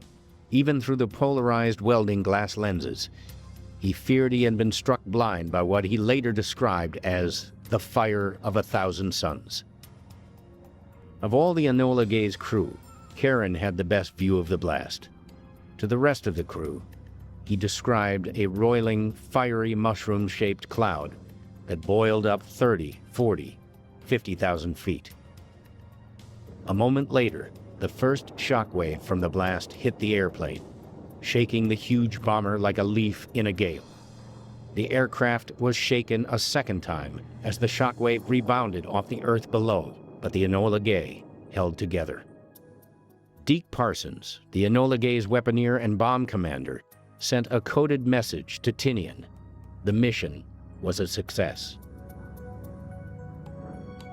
Below, the city had vanished beneath a boiling pall of dirty brown smoke. Flames were erupting everywhere. Karen likened it to bubbling molasses or the fires of hell. Colonel Tibbets turned the plane broadside to the blast to give the crew a better view. While Karen wrestled with a bulky K-20 camera, the rest of the 12-man crew was mostly silent. The first thing we saw was a mushroom-shaped cloud, so-called mushroom-shaped cloud. All different colors within the base of that cloud. And on top of it was a mushroom you could see. It was up well above our altitude already, I'd guess, 40,000 going higher. And then as we turned on around and everything, we could see the city of Hiroshima, and we could make absolutely no visual observation because the entire city was covered with thick black smoke and everything. You want the description of it? I say it looked like a pot of boiling oil down there. As Tibbets turned the Enola Gay toward Tinian and home, many of the men on board shared a single thought. This could be the end of the war. As they headed back to their base at Tinian, 6 hours away in the Marianas Islands, the men aboard the Enola Gay were awestruck by what they had seen. They struggled to find the words to describe it. From the tail, Karen could see the mushroom cloud for more than an hour. Finally, 400 miles from Hiroshima, he reported to the rest of the crew that the cloud was no longer visible. As the plane flew southward across the featureless Pacific Ocean, conversation dwindled among the crew as the excitement of the mission wore off. We were also damn tired of it coming back. It didn't make any difference what mood we were in, for crying out loud. From Tinian, Captain Parsons' radio message was forwarded to the Pentagon. President Harry Truman was aboard the USS Augusta, returning from a meeting with Britain's Winston Churchill and Russia's Joseph Stalin.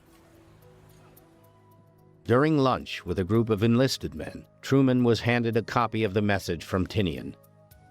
"This," he exclaimed, "is the greatest thing in history." The world will note that the first atomic bomb was dropped on Hiroshima, a military base. We have used it in order to shorten the agony of war, in order to save the lives of thousands and thousands of young Americans. Aboard the Enola Gay, the crew talked of the end of the war. Some speculated that it might be all over by the time they landed at Tinian. How could the Japanese fight on? Everybody said they can not possibly stand up to force like this. In fact, Dick Nelson made it quite simply. He said, "This war is over."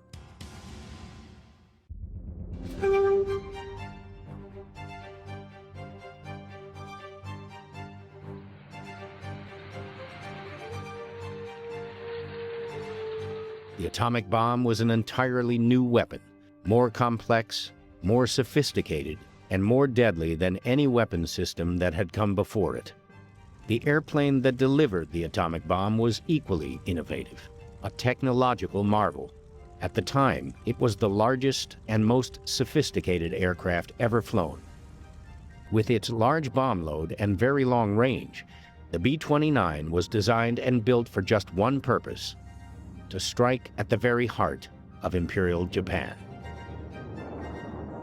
In 1939, with the threat of war gathering in Europe, the Army Air Corps requested design proposals for a very long-range super bomber. Things looked so bad in Europe that it would look like Great Britain would be defeated and occupied by the Nazis. And the United States would have to bomb Europe from the United States. And so there came into being the idea of the intercontinental bomber. Now, it was ultimately realized in the B-36, but it set everybody's minds thinking. Boeing Aircraft Company had a set of brilliant engineers. They had done a whole series of design studies that led ultimately to the B-29. They incorporated in it so many things that would otherwise be regarded as too risky to involve into a single design to get the performance that they thought they would need. They incorporated pressurization in a bomber. They incorporated new engines, new propellers, new fire control systems, new metallurgy, new types of aluminum in it. Everything was pushed to an extreme. When it came into being, it had a very checkered career. There were constant problems with engine fires and so on. And yet, without a doubt, it was the most advanced bomber of the war. So it was the supreme bomber of World War II.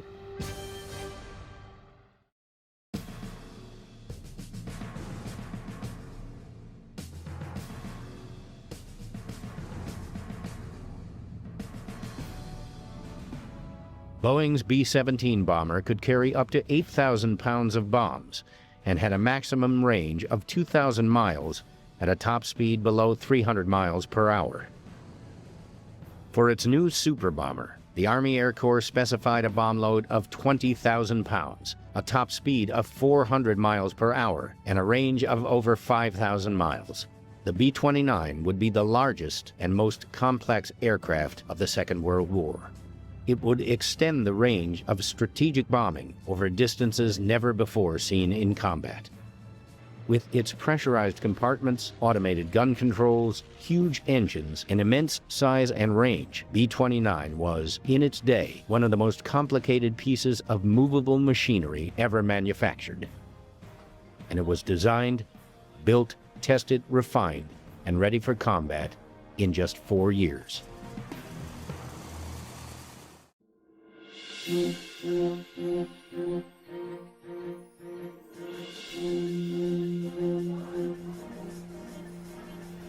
Building the B-29 was not a simple task. Thousands of subcontractors fed parts to the 5 main assembly plants, 2 in Washington state and 1 each in Georgia, Kansas, and Nebraska. When the Japanese attacked Pearl Harbor on 7 December 1941 and brought the United States fully into World War II, the ex-B-29 prototypes were not yet completed. But the Army was already impressed with the design. 1 month after Pearl Harbor, the B-29 went into full production with an order for 500 aircraft. The prototypes had not yet been flown. In the first months of the war, it was clear to American military planners that no other bomber had the necessary range to strike decisively at the heart of Japan, and the Army pressured Boeing to complete the B-29s in record time. But the Air Corps requirements for the B-29 were challenging. Its design was highly advanced, and the aircraft was plagued with problems. Throughout the B-29's development, and for much of its service life, the most common source of problems was the engines. The Wright R-3350 duplex cyclo was one of the most powerful radial engines ever built. With its 18 air-cooled turbocharged cylinders in 2 rows, this mammoth produced up to 3,700 horsepower. But it had problems. The rear cylinders tended to overheat and cause engine fires. The crankcase was made of high magnesium alloy. It burned so intensely that it could burn through the main wing spar in seconds, with predictable and catastrophic results. Once it was airborne, the B-29 could fly on just 2 of its 4 engines, but the failure of a single engine during takeoff could be disastrous, with a full combat load of bombs and fuel. Other problems included uneven distribution of the air-fuel mixture to the cylinders and the engine's tendency to eat its own valves. During World War II, nearly all B-29s operated in the tropics, where high temperatures on the runway increased the risk of engine fires and reduced aircraft performance. Engineers at Boeing and Curtiss-Wright tried many fixes, but the B-29's engine problems continued until the introduction of the 28-cylinder Pratt & Whitney R-4360, which came too late for World War II. During the war, mechanics in the field scrambled to keep up with the fixes ordered by the engineers, including replacing the 5 top cylinders on each engine every 25 hours of engine time and replacing each entire engine every 75 hours. It was hardly standard practice to put an airplane into production before its prototype had been built and flown. Through 1942 and 43, as bugs in the design were discovered and fixed, many changes were applied on the production line. The B-29 is just one example of progress being accelerated by the demands of war. By the end of 1943, production was in full swing, but there were so many changes that the B-29s coming off the production line were flown straight to modification depots for extensive refits. Bad weather and other delays meant that in early 1944, Boeing had built nearly 100 B-29s, but fewer than 15 were airworthy. General Hap Arnold, commander of the Air Corps, stepped in to tighten the screws, and by mid-April, 150 B-29s were ready for deployment.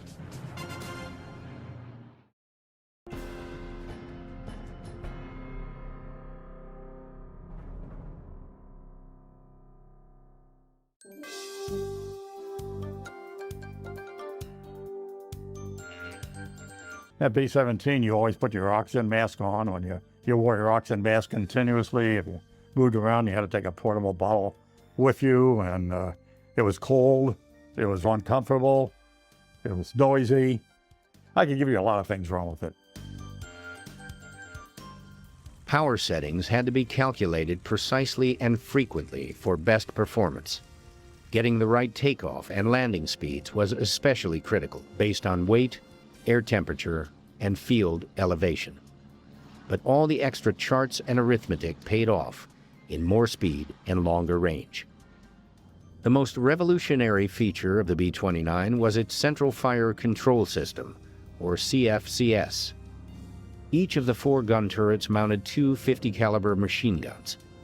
Each turret could be controlled by any one of 4 analog computers, 1 in the nose and 3 in the pressurized waist compartment. The 5th gunner, in the tail, could control his own pair of 50-caliber machine guns or the guns in the rear ventral turret. The crewman in the rear dorsal turret was the central fire control gunner, who assigned the turrets to each of the other gunners. The computer-controlled gun sight for each turret compensated for the B-29's speed, the target's speed and angle, temperature, humidity, and gravity. The analog gun sight computer was highly advanced for its time and gave B-29 gunners an effective kill range of 1,000 yards, twice the range of a manually aimed gun turret.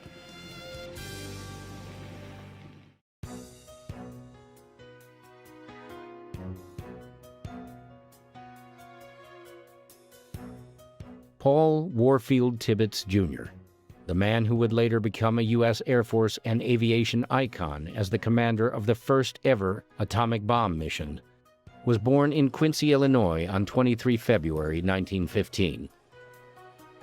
The family moved to Iowa in 1918, where Tibbets' father worked in his family's grocery business. When young Paul was 9, his father moved the family to Miami, Florida, and with a partner, started a successful wholesale candy company. In the summer of 1927, Doug Davis, a barnstorming pilot, was under contract with the Curtiss Candy Company to fly over county fairs, horse races, and other public events and drop its new Baby Ruth candy bars from his airplane. In Miami, Davis came to see the elder Tibbets, who was the distributor for Curtiss Candies. Young Paul sat in on the meeting and was enthralled by the dashing pilot. Davis needed someone to ride along in his airplane and drop the candy. Young Paul volunteered. Reluctant at first, his father agreed. He looked at my father and said, "Mr. Tibbets, I have to have somebody fly with me in the front seat and throw these bars out While I fly from the back seat, I'll throw them out there. And of course, I held my hand up right away. My father looked at me and he said, "No, not you." And my dad's business partner said, "Paul, let him go, for God's sake, let him go."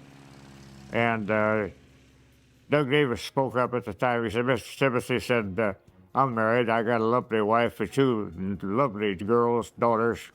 And he said, "I'm going out there fly this airplane just like it should be flown. And I'm not going to hurt myself, and I'm sure not going to hurt him."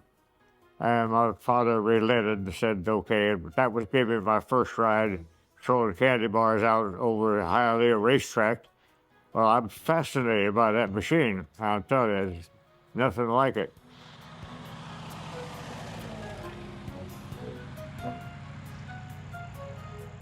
As they flew over the local racetrack just after the second race, Paul threw out handfuls of the sweets.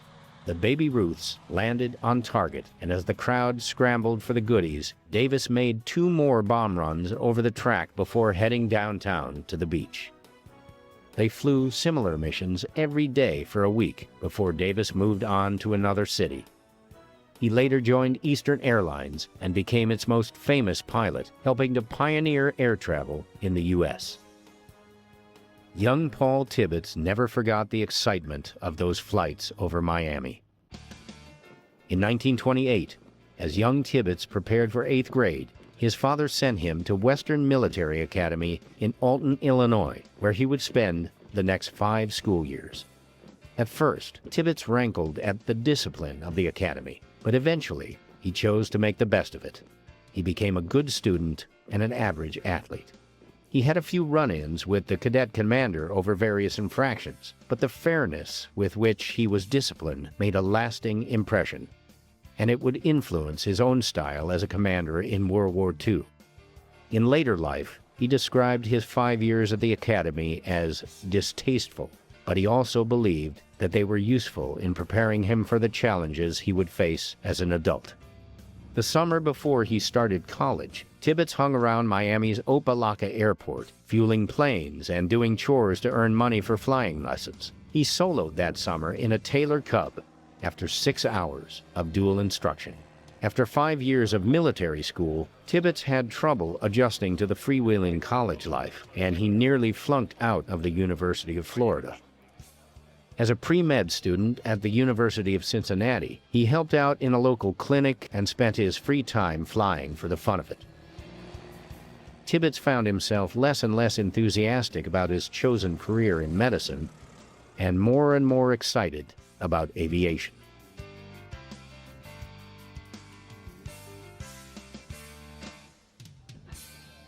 As Tibbets pondered his future in late 1936, Douglas Aircraft Company introduced the DC-3 airliner. Suddenly, commercial air travel went from daring to safe and reliable, and Tibbets found his calling. Lacking the funds for a commercial pilot's license, he applied to be a cadet in the Army Air Corps and was inducted in February 1937. I said, "Dad, I'm going to be leaving school." He tried, "Look at me, leaving school, what for?" "Well, I'm going down to San Antonio to become a flying cadet and learn to fly airplanes in the Army Air Corps." He said, "Well, you're over 21, I guess that's all right." But he said, "I want to remind you of something." He said, "Going back for a long time, I've supported you pretty well. I bought your clothes and done everything for you, put shoes on your feet and all that." But he said, "Now that's finished. You're on your own." The Army, he reasoned, would teach him to fly and launch him on a career as an airline pilot. It never occurred to him that he might fly in combat. At Randolph Field in Texas, he was determined not to wash out. His 5 years at Alton had taught him all about military discipline and spit and polish. If following the rules was the key to success, he would follow them to the letter, avoiding every temptation to slack off or show off.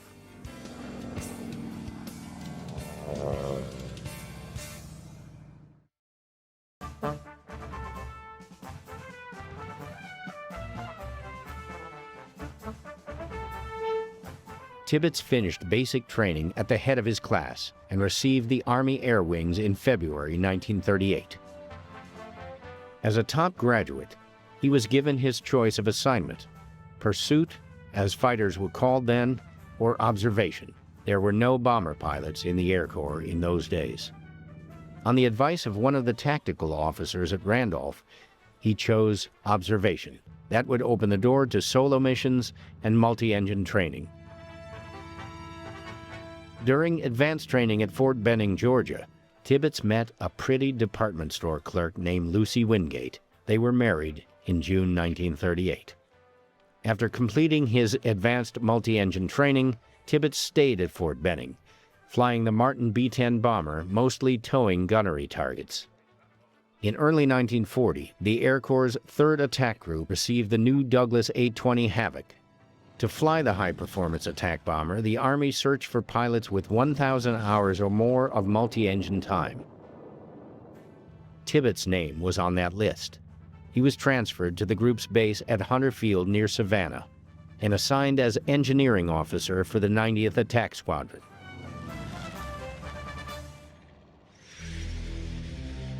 In 1940, the focus was on Europe, not Japan and the Pacific. In occupied Europe, the Germans were building flak towers up to 100 feet high and mounting anti-aircraft guns on top of them. Pilots in the 3rd Attack Group learned to fly their A-20 Havocs at high speed in tight formations, at 100 feet or less above the ground. That would allow them to fly below the German flak towers, hugging terrain to avoid enemy gunners and plane spotters. Tibbets enjoyed the challenge. It required steady nerves and precise flying skills. By 1941, it was becoming clear to many Americans that the war was coming. The U.S. was organizing its civil defense system for warning of air attacks. Tibbets' 90th Squadron was charged with putting the new system to the test. Their simulated low-level attacks on cities like Boston and New York showed that the system was woefully inadequate. Theoretically, Tibbets later wrote, he and his squadron destroyed most of the East Coast. Attacking coastal cities, roaring in on the wave tops in tight formation at 200 miles per hour, the A-20s would sometimes nudge each other, a wingtip denting a fuselage or propeller nibbling at an elevator. But there were no serious accidents, and the pilots of the 90th Squadron became experts at low-level tactics. Tibbets was on a return flight to the squadron's base at Savannah when he heard the news that the Japanese had attacked the American naval base at Pearl Harbor.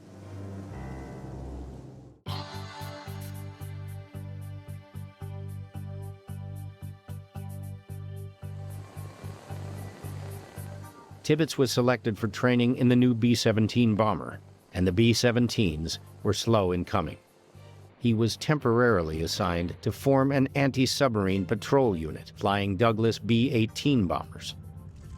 As American war production geared up, the big flying fortresses began to arrive, along with the crews that would fly them. The B-17 was the largest land plane of its day, and some people thought it was too big and too complex for regular Army Air Corps crews to handle. Tibbets was given command of the 40th Squadron of the 97th Heavy Bomb Group at MacDill Field in Tampa, Florida.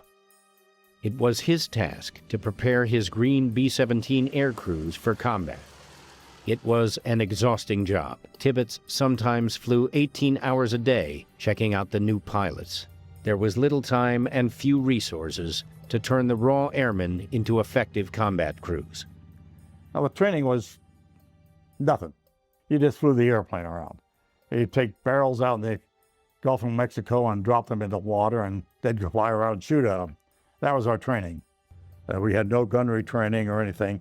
Most of the time, we didn't have ammunition to train. When we got to England, we were the blind leading the blind. Believe me, we were.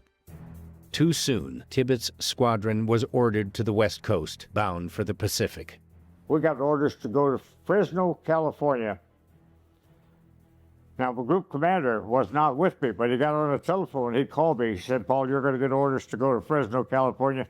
I am in Pennsylvania here at Olmsted with the other two squadrons, which I knew.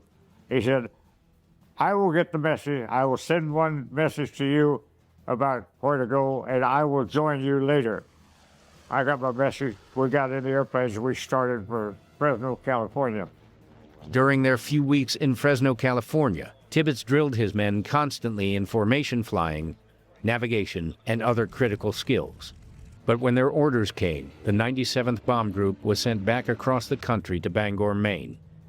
In early June, they were finally ordered to England. On 17 August 1942, Tibbets led 18 B-17s on the first daylight raid by American bombers on German-occupied Europe. Their target was the railroad marshalling yards at Rouen, France. Prior to that raid, British and American bombers had been striking German-occupied targets only at night.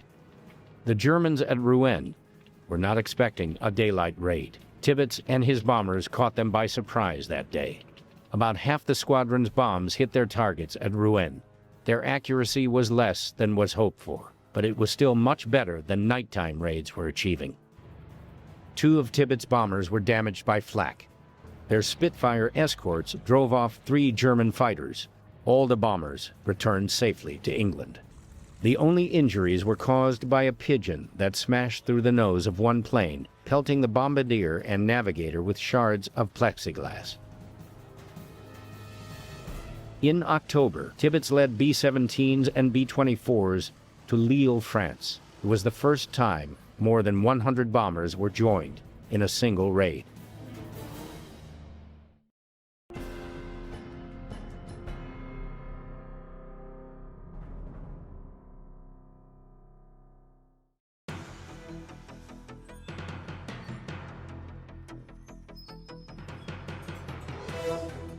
Dutch Van Kirk would become Tibbets' navigator, entered the Army Air Corps cadet program in October 1941, and earned his navigator's wings 6 months later at Kelly Field in Texas. After about a week there, maybe 2 weeks, they called out a bunch of names of 30 people, and they got us together and they said, "You people are going through here in half the normal time." Well, they forgot to and doubled up on the calisthenics as well as the classes and everything else. They almost killed us, for heaven's sakes. So we finally convinced them they only needed the regular calisthenics, but we went through in double time, and we almost all went to the 97th Bomb Group over there. My first combat mission, we didn't get any enemy action. So I come back and I thought, oh, this is a snap. No touching to it. And I think it was maybe the 3rd or 4th mission that I changed my mind. I've been looking out the window on the right-hand side. We had 2 guns up there, one out the right, one out the left, and a 30 caliber out the nose. And we never hit a damn thing, but that's okay. I was looking out the window on the right-hand side. I turned around and looked back a little bit, look out the window on the left-hand side. By the time I turned around and looked back out the window on the right-hand side, there were 4 bullet holes where my head had been. And I decided, they're shooting at me. I earned my money today. So from that on, we knew we were in a war.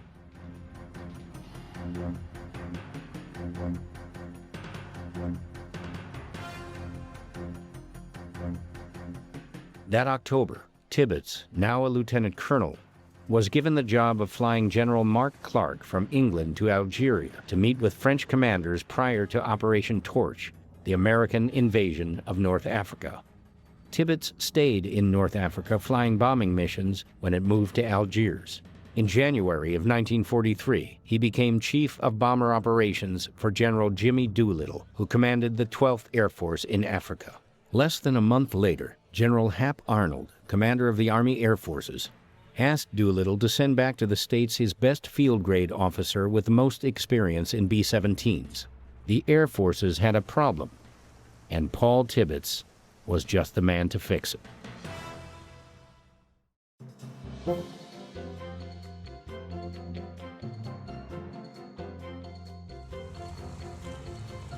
Arriving in Washington in late February 1943, Tibbets learned that the Army Air Force's newest bomber, the B-29, was in serious trouble.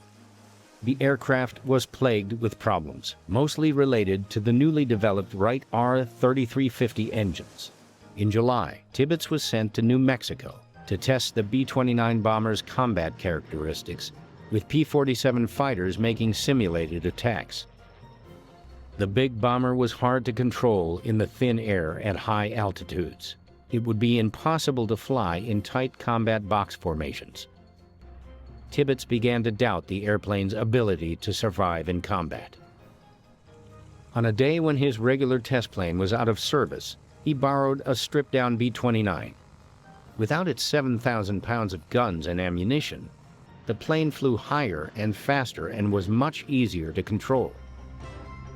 Above 30,000 feet, the lightened B-29 could turn tighter than a P-47 and could outrun the fighters.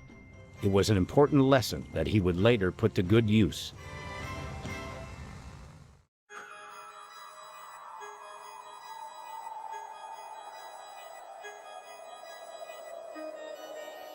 In September 1944, Tibbets was called to Colorado Springs to organize and train a bomber group for a super-secret mission, one that might end the war. The Manhattan Project, America's program to develop an atomic bomb, was far enough along that figuring out how to deliver the weapon and training the crews to do it had become an urgent concern. The Army Air Force did not want a suicide mission. Tibbets' job was to figure out how to deliver the bomb safely and to assemble a bomb group specially trained to drop the weapon. He was to prepare 2 special bomber squadrons, one for Japan and one for Germany. Tibbets would get whatever men and resources he needed. If anyone refused, the code word "silver plate" would breach all barriers.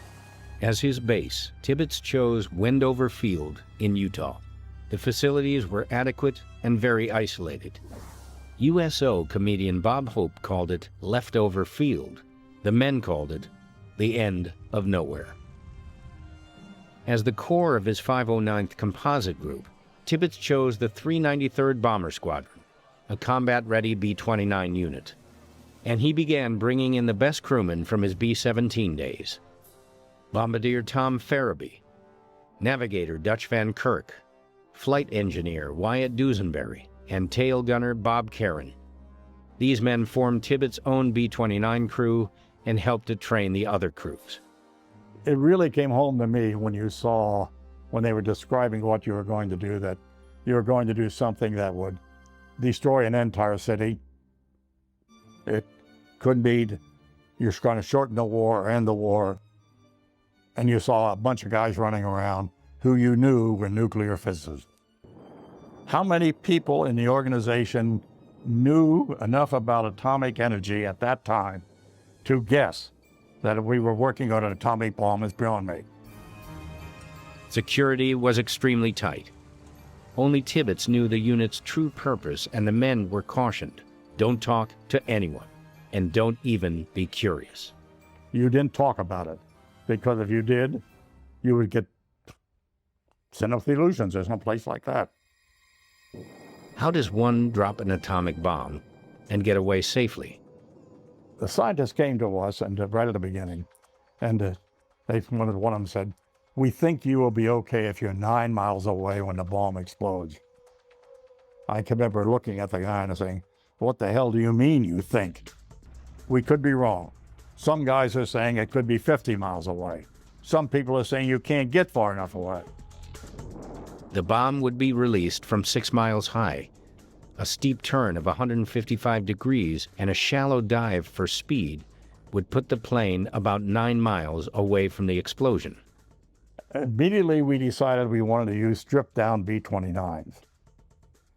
These were B-29s that had all the turrets taken out, all the guns taken out except the tail guns, as much of the weight as we could get out of that B-29, take it out and get rid of it, so it could get up higher and go faster. We could not have done this mission in a regular B-29. With stripped-down B-29s, the crews dropped dummy bombs and practiced navigation and the evasion maneuver that Tibbets had worked out. Germany surrendered on 8 May 1945. The 509th Composite Group now had only one target: Japan. They were ready, but at Los Alamos, the scientists argued about the odds.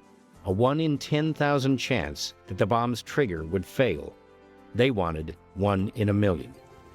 Tibbets said he would take 10,000 to 1 any day and he gave the order to move the bombers to Tinian, 1,500 miles from Japan. The pieces were in place for a mission that might end the war. Most people have no concept of why we dropped the bombs at the time we did. They just assume that we dropped the bombs in order to cause those large casualties. They do not take time to read it and understand it. And no matter what you tell them, I don't think most people will never understand it. You go to high schools today, and the high schools today don't understand anything about World War II. I think I did describe how I was introduced at one's high school as a veteran of World War XI.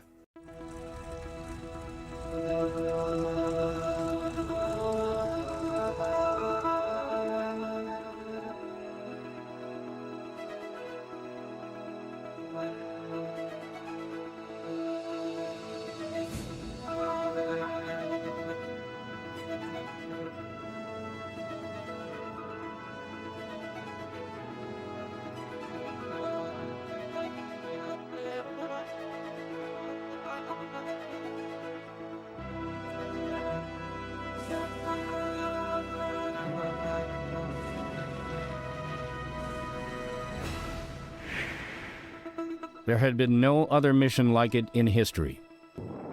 The use of an atomic bomb for strategic purposes in time of war. The complexity and destructive power of the weapon is well documented.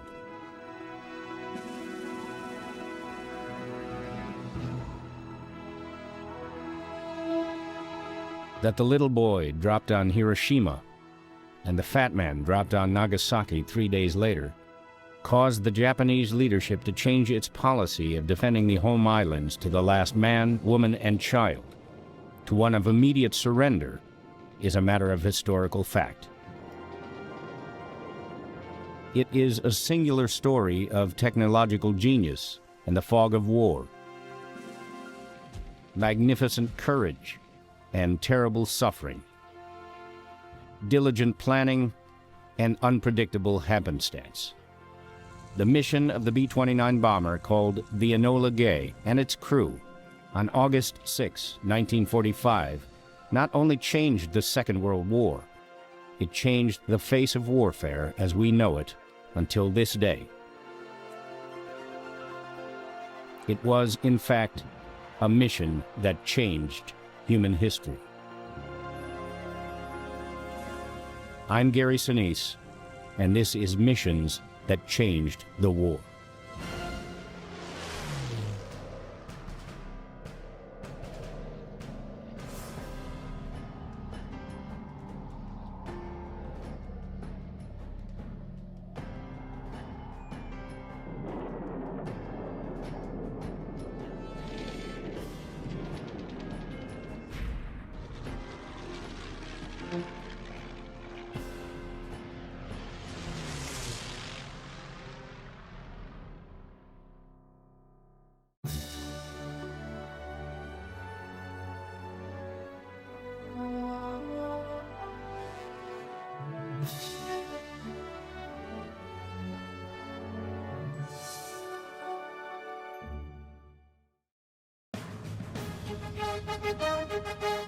The Boeing B-29 Superfortress, the airplane that dropped the atomic bomb, was as much a technological marvel as the bomb itself. It featured innovations like a pressurized cabin, an electronic fire control system, and remote-controlled gun turrets. Its wingspan, 141 feet, was nearly twice the span of Boeing's B-17 Flying Fortress. At 155,000 pounds combat weight, the B-29 was one of the largest aircraft to serve in World War II. It went from drawing board to combat in less than 4 years. It went into full production before its prototype flew, and the first B-29s to come off the assembly line were full of problems. But eventually, it became a very capable strategic bomber, and it served the U.S. Air Force through the end of the 1950s. In late 1944, the United States was well on the way to developing an atomic bomb. the U.S. Army Air Forces created a special B-29 bomber group to deliver the bomb. The 509th Composite Group. Its leader was Lieutenant Colonel Paul Tibbets, one of the 8th Air Force's most experienced B-17 pilots and a test pilot for the B-29 program. Tibbets was tasked with organizing and training 2 special bomb units, one for Germany and one for Japan. As the core of his 509th Composite Group, he chose the 393rd Bomber Squadron, a combat-ready unit of 15 B-29s. In an archival interview, Paul Tibbets talked about the mission. You got a tremendous amount of responsibility there. You got a tremendous amount of authority. Be careful of how you use it. We're in General Ent's office, and he is instructing me as to my assignment. You are going to organize and train a unit to drop these atomic bombs simultaneously in both Europe and Japan. And he told me about using my code word of silver plate, but he said General Arnold had advised his entire staff in Washington that any requisition with the word silver plate would be honored without question. I reflected back over the things that had been said, knowing that it was going to be the most important thing that I ever did in my life. He added 3 more factory-fresh B-29s to the group, personally selecting his own aircraft from Boeing's production line. One of his main concerns was how to drop an atomic bomb and get away safely. The bomb would be dropped from 30,000 feet and it would explode 43 seconds later. Tibbets worked out an evasive maneuver that would get his bomber 9 miles from the blast. The scientists came to us and right at the beginning, and one of them said, "We think you will be okay if you're 9 miles away when the bomb explodes." I can remember looking at the guy and saying, "What the hell do you mean you think?" We could be wrong. Some guys are saying it could be 50 miles away. Some people are saying you can't get far enough away. So you just paid your money, you took your choice. The 509th trained at an isolated airfield at Wendover, Utah. Their mission was super secret. Only Tibbets and a handful of officers knew what they were training for, though others may have guessed. We had every telephone coming into Wendover, Utah, or going out, it was tapped. Security was the most important thing that we had to maintain because they didn't want anything to get out. Tibbets cautioned the men of the 509th not to talk to anyone about the unit and not to speculate about its purpose. Violators quickly found themselves transferred to the Aleutian Islands in Alaska, where they could talk as much as they liked to the walruses and seagulls. The air crews practiced navigation and dropped practice bombs called pumpkins that were shaped like the bulbous atomic bomb but filled with conventional high explosives. For maximum altitude and speed, they stripped their B-29s, dumping 7,000 pounds of gun turrets, ammunition, and other gear. Their only remaining armaments were their tail guns. By April 1945, it was clear that the war in Europe was in its final days. The bombers of the 509th now had just one target: Japan.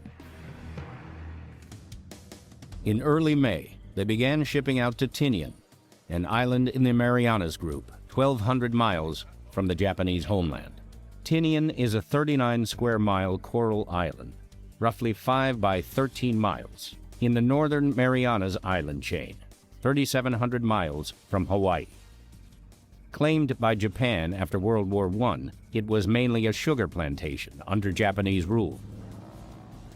During World War II, the Japanese built 2 small airfields and launched fighters and light bombers from the island.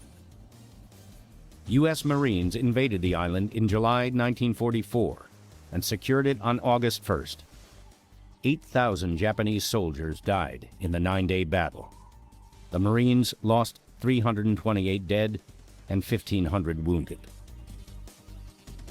Several hundred Japanese soldiers remained hidden in Tinian's semi-tropical jungles.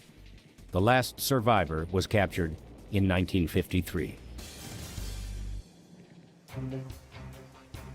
With Tinian secured, 15,000 Seabees moved in to build runways and prepare camps for 50,000 personnel. They built 2 airfields for the B-29s, a total of 6 8,500-foot runways, said to be the longest runways in the world at the time.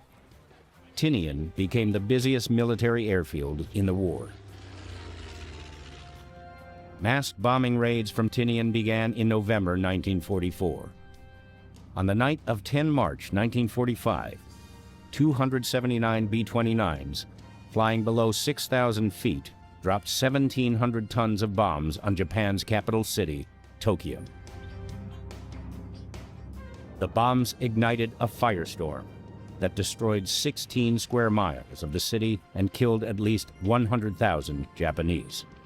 14 B-29s were lost. These massed raids continued until the end of the war. On Tinian, the 509th was again shrouded in secrecy. While other B-29 units flew low-level airstrikes on Japan, from which some crews did not return, the planes of the 509th flew milk runs, dropping their pumpkin-shaped bombs from high altitude far out of reach of enemy fighters and flak. Other units began to view Tibbets' crews as pampered misfits who contributed nothing to the war effort. When word slipped out that the group's mission might end the fighting, someone wrote a satirical song called "The 509th is Winning the War." In truth, the group's station on Tinian was not hardship duty.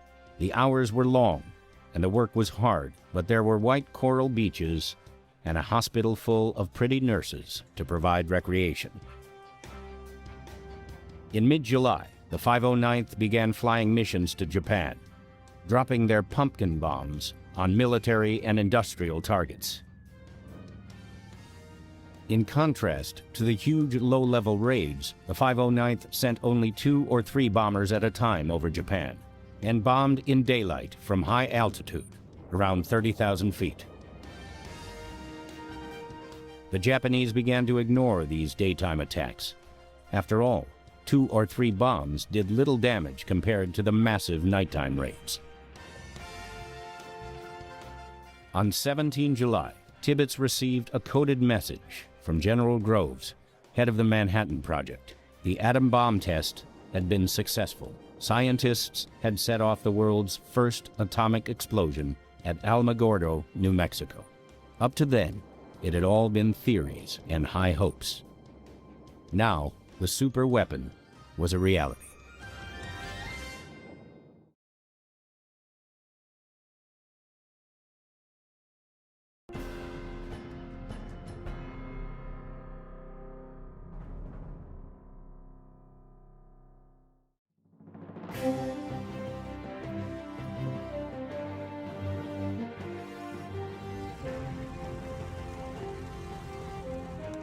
From Tinian, Colonel Tibbets made 3 round trips to Washington between May and July to work out problems and to discuss target selection for the atom bomb. At first, the list of possible targets included the cities of Kyoto, Hiroshima, Yokohama, and Kokura. All of these cities were important industrial or military centers, and all had been spared from conventional bombing. Kyoto was taken off the list, and Secretary of State Henry Stinson pointed out that it had great historic and religious significance to the Japanese. Remember, up to this time, they had a target committee, and there were a lot of people picking out targets and everything else. These targets, which had never before been bombed by any other means. I knew the 5 of them beforehand, but I didn't know which one it would be. But we were all in favor of Hiroshima. That was where we could do the most good with 1 bomb that we were going to drop and everything else. That's because the Second Army was there. You probably don't realize it, but 25% of the people killed in Hiroshima were military people. And then you had materiel that was going over to Shikoku for the defense of Japan and everything else. You could probably do more good at bombing that than you could have any other city.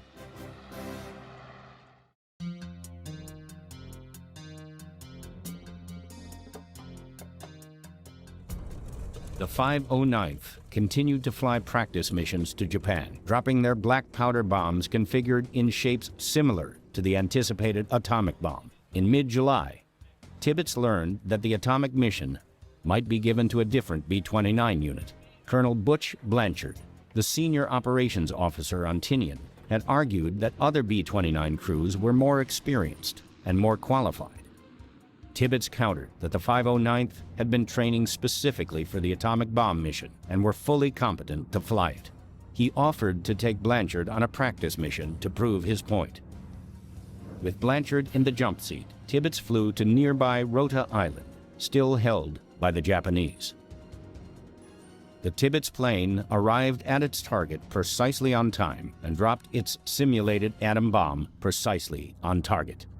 With the bomb away, Tibbets snapped the big bomber into the evasive maneuver his crews had practiced.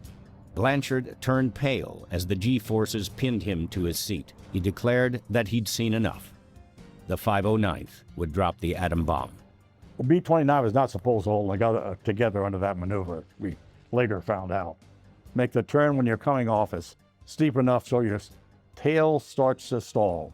Then you know you have the turn steep enough. And it's push the throttles forward, lose a couple thousand feet in the turn, and just run like hell.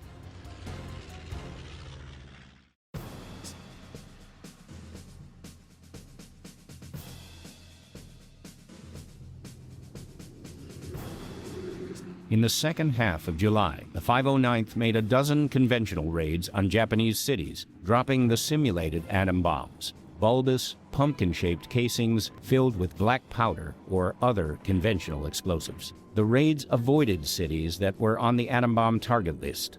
Their strange tactics, just 2 or 3 bombers at high altitude, confused the Japanese. Fighters almost never tried to intercept the bombers, and anti-aircraft fire couldn't reach the B-29s at 30,000 feet. Gradually, the Japanese became accustomed to seeing small groups of bombers that didn't cause much damage. Although some of the pumpkin-shaped bombs were aimed by radar onto cloud-covered targets, it was decided that the atomic bomb would only be dropped if the target were clearly visible to the bombardier. Colonel Tibbets was prohibited from flying these practice missions to Japan. General Curtis LeMay, who commanded all B-29 combat operations against Japan, declared that Tibbets was too valuable to the atom bomb mission and knew too much to risk falling into Japanese hands. The pumpkin raids proved to Tibbets that his crews were ready for the atom bomb mission. They could deliver the bomb precisely on time and precisely on target. The practice bombing missions also revealed a potentially serious problem in the bomb's design. The fuse that ignited the bombs was a radar-actuated proximity fuse that was supposed to detonate the bomb at 1,890 feet above the ground. But on 2 occasions, the fuse detonated its pumpkin bomb too soon. Once over Wendover and once over the Pacific. The bombs detonated just after leaving the bomb bay at 31,000 feet. The premature explosions did no damage to the planes, but they caused some serious worry among the crews. Tibbets made the last trip to Washington in mid-July. There, it was decided that everything would be ready by the first week of August. Tibbets flew back to Tinian to oversee the final preparations for the mission. On the morning of 26 July, the cruiser USS Indianapolis arrived at Tinian to deliver the firing mechanism and a small slug of uranium for the atomic bomb. The second slug of uranium was delivered by a B-29 from the United States. Halfway between Guam and the Leyte Gulf, in the early hours of July 30, the Indianapolis was hit by 2 Japanese torpedoes. Of the nearly 900 men who went into the water on July 30, only 317 were rescued. It was the worst sea disaster in the history of the U.S. Navy. Back on Tinian, the technicians continued to prepare what some were calling the device. Its final assembly would be done on the day before the mission. We never called it an atomic bomb at all. How many people in the organization knew enough about atomic energy at that time to guess that we were working on an atomic bomb is beyond me. But if you guessed it, you didn't talk about it. Because if you did, you would get sent off the illusions or someplace like that.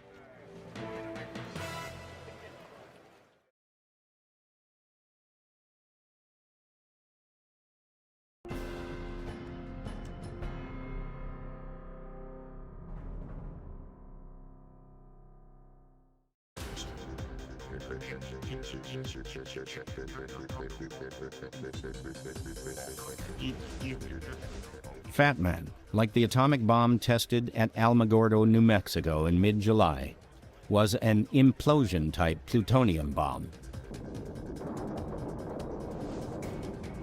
A sphere of shaped explosive charges surrounded a smaller sphere of radioactive plutonium. When the explosive charges detonated, the pressure of the explosion compressed the plutonium sphere to critical mass, setting off an uncontrolled atomic reaction. Fat Man would be the second atomic bomb used in combat.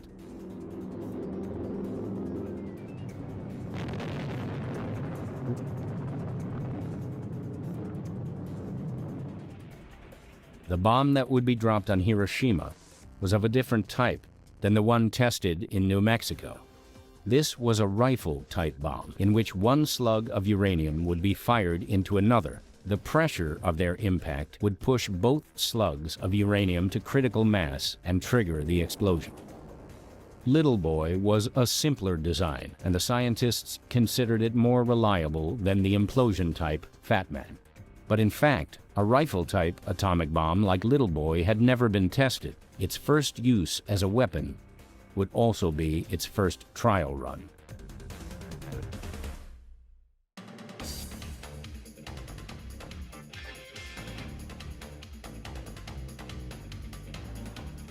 America, China, and Britain sent the so-called Potsdam Proclamation to Japan on 26 July.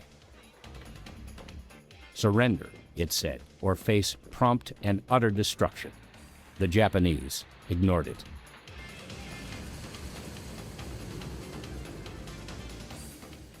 Three days later, General Carl Toohey Spatz arrived on Tinian to take command of the U.S. strategic forces in the Pacific. He brought with him a signed order from General Leslie Groves, the head of the Manhattan Project.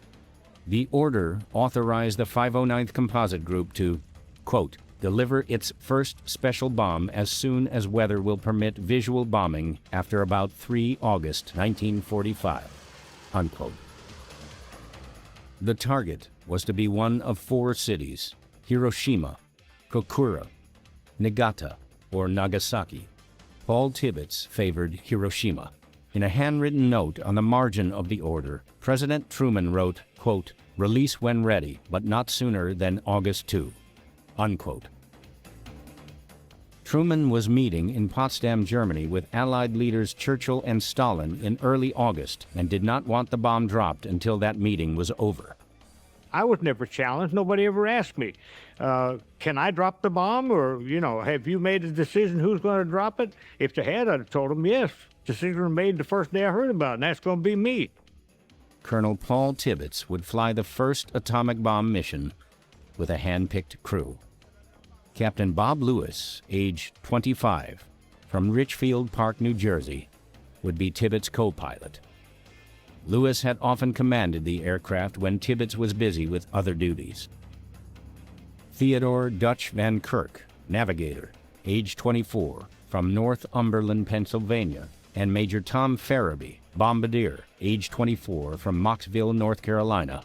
Both men had been part of Tibbets' regular B-17 flight crew in England. Tom Farabee was the best poker player I ever saw in the Army.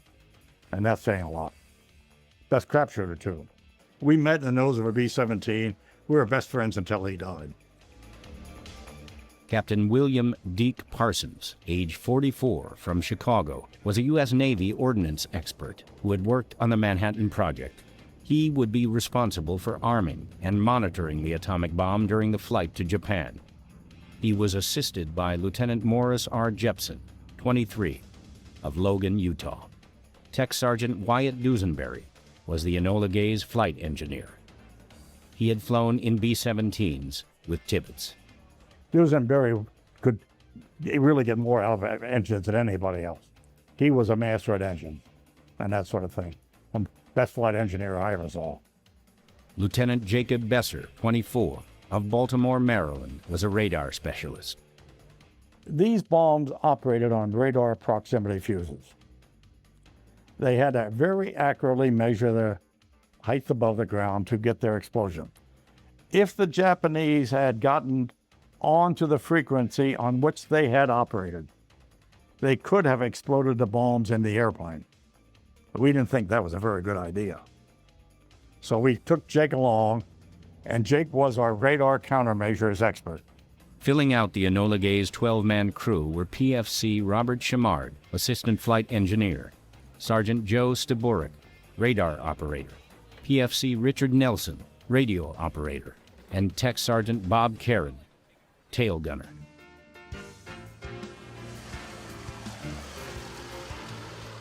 During the first few days of August, Tibbets gave considerable thought to a name for his airplane. He had no doubt that the first atomic bomber would become a celebrity of sorts, and the current identifier, plane number 82, didn't sound very heroic. He finally decided to name the plane after his mother, Enola Gay Tibbets. She was a strong, caring woman who had much influence on Tibbets' life and values. Bombardier Tom Farabee and navigator Dutch Van Kirk both knew Tibbets' mother and both heartily agreed with his choice. On the 3rd of August, the final order came from General Curtis LeMay, who commanded all B-29 operations in the Pacific. The official order for Special Bombing Mission Number 13 listed Hiroshima as the primary target, followed by Kokura and Nagasaki. If the number 13 worried any of the crew, they never mentioned it. Over the next few days, Tibbets and Farabee pored over huge aerial photographs of the three targets, especially Hiroshima. Farabee chose a landmark east of the city as his initial point where he would begin his bomb run. For the aiming point, he chose a bridge in the center of Hiroshima. Of the many bridges across the Ota River, the T-shaped Aeoi Bridge would be the easiest to spot from 31,000 feet above the city. With orders to drop the atomic bomb only if the target were visible, Tibbets wanted to be sure of the weather over each city. Not content to rely on long-distance weather forecasts, he decided to send 3 B-29s ahead as weather reconnaissance planes. The planes would leave Tinian about an hour before the Enola Gay. They would fly over the primary target and the two alternates and report on weather conditions. 3 other B-29s would leave Tinian with the Enola Gay. One carried scientific instruments to measure the intensity of the atomic explosion. Another carried cameras to photograph the mission and the blast. The third B-29 was a backup plane. It would follow the Enola Gay to Iwo Jima, about halfway to Japan. There, it would land and wait. If the Enola Gay had mechanical problems on the way to Japan, Tibbets would return to Iwo Jima, transfer his crew and the atomic bomb to the backup B-29, and complete the mission.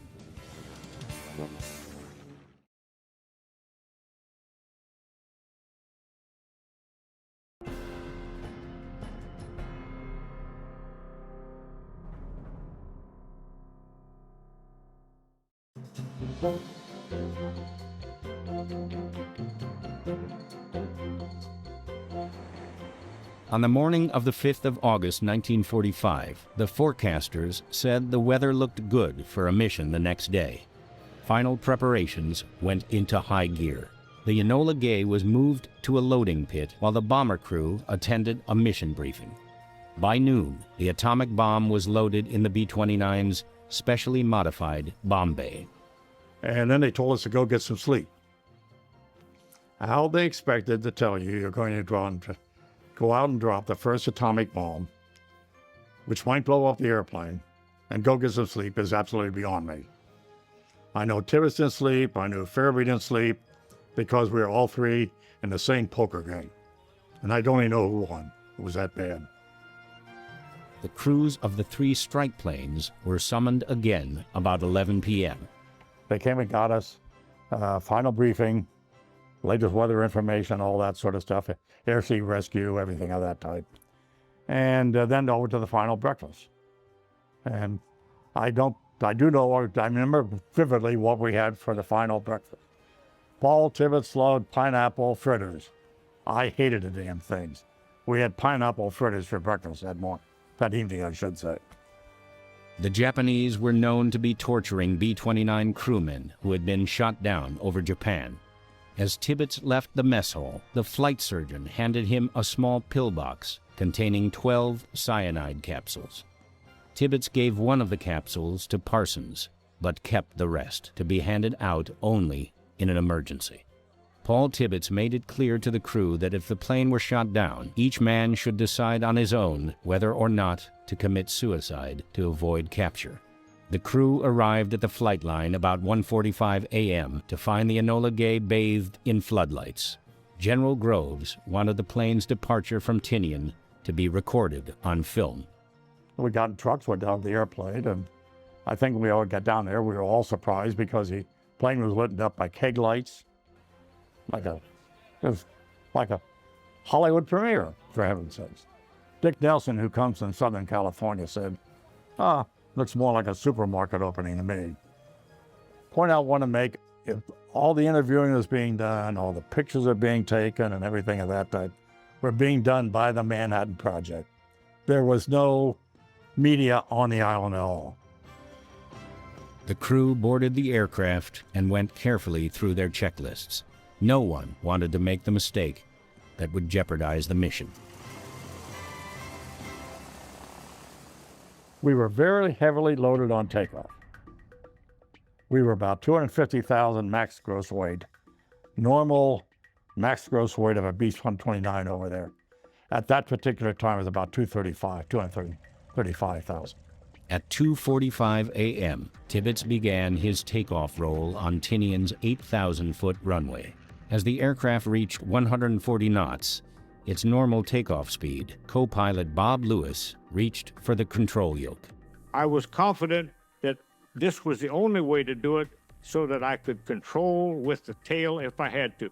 So when I'm going down there and I kept it past that magic 140 that you were used to, he started to grab the yoke and pull back on it. He's lift it off. And I told him, I said, keep your goddamn hands off of that yoke. I'm flying this airplane. And he was in charge, absolutely. No. That was Paul Tibbets on an airplane. I don't know what speed we coming off on it, but I know we used every damn foot of that runway. At 2-minute intervals, the camera plane and instrument plane took off behind Tibbets, followed by the backup B-29. Conventional bombs were usually armed on the ground, but if the Enola Gay were to crash on takeoff, Parsons worried that a fire could set off the atomic bomb's black powder trigger. As the Enola Gay reached its initial cruising altitude of 4,700 feet, Deke Parsons and Lieutenant Jepson climbed into the bomb bay to arm the atomic bomb. While Jepson held a flashlight, Parsons inserted a small slug of uranium and a small explosive charge that would fire one uranium slug into another and trigger the atomic explosion. I was worried to beat hell.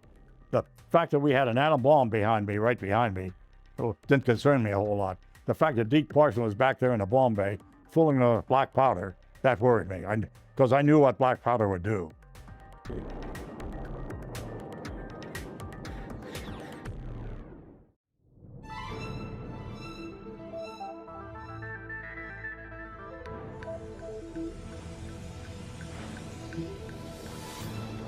With the arming task completed, the crew relaxed. Many of them slept, making up for the sleepless days leading up to the mission. The 6-hour flight to Japan seemed routine and uncomplicated in spite of their unique payload. Use celestial navigation to get up to Iwo Jima, and if you get lost between Iwo Jima and Japan, you are the lousiest navigator in the world. I'm sure there's some people who have done it already, but not many. Because you had a volcanic island sticking up above the ocean. and you could pick them up on radar and it'd lead your way right in. At 5:55 a.m. Tinian time, the crew sighted Iwo Jima, halfway to the target. The backup airplane, a B-29 named Top Secret, landed there. Tibbets circled the island once to allow the two other B-29s, Great Artiste and an unnamed number 91, to form up on Enola Gay, and the three planes headed for Japan, 3 hours away. At about 7:45 a.m. Tinian time, the Enola Gay climbed to 32,700 feet, her intended bombing altitude. Half an hour later, Tibbets received a coded message sent from Major Etherly, the pilot of Straight Flush, one of the B-29 weather reconnaissance planes. The weather over Hiroshima was suitable for a visual bomb strike. The other two weather planes also sent messages. The skies over Nagasaki were clear, but Kokura was hidden under ground fog. The skies over all three cities were empty of other Allied aircraft. Orders kept them well clear of the possible targets. About 9 a.m. Tinian time, the city of Hiroshima came into view, its white buildings gleaming in the morning sun. Dutch Van Kirk's navigation was near perfect, and the Enola Gay reached the initial point almost precisely on time. Tibbets turned the plane left to a heading of 263 degrees to begin the 3-minute bomb run. We made the turn to the west. We wanted a bomb on a heading of 270. I missed it. We got on a heading of 263, and we just went in and dropped the bomb. Bomb run was very long. We were having conversations while we were on a bomb run. And Tom Farabee turned around to me once and he said, "Christ, Dutch, if we'd have sat on a bomb run this long over Europe, we wouldn't be here." Well, I said, "Is it still on the target?" He says, "It's gone right down the track." He says, "Nothing I can do." You see, when the bombardier is making his bomb run, he's flying the airplane. It's on automatic pilot, everything of that type. And Tom was extremely good at it. An hour earlier, the B-29 weather plane, Straight Flush, had set off air raid sirens in Hiroshima, but no fighters rose to attack it. The Japanese had no defense against high-flying airplanes up until that time, and we were going to be as high as we could get. So we didn't expect any enemy action of any type on this particular mission, and we didn't get any. 10 miles out, Bombardier Tom Farabee spotted his aiming point, the T-shaped AEOE bridge. At 90 seconds from bomb release, Tibbets switched the autopilot and gave the plane to Farabee.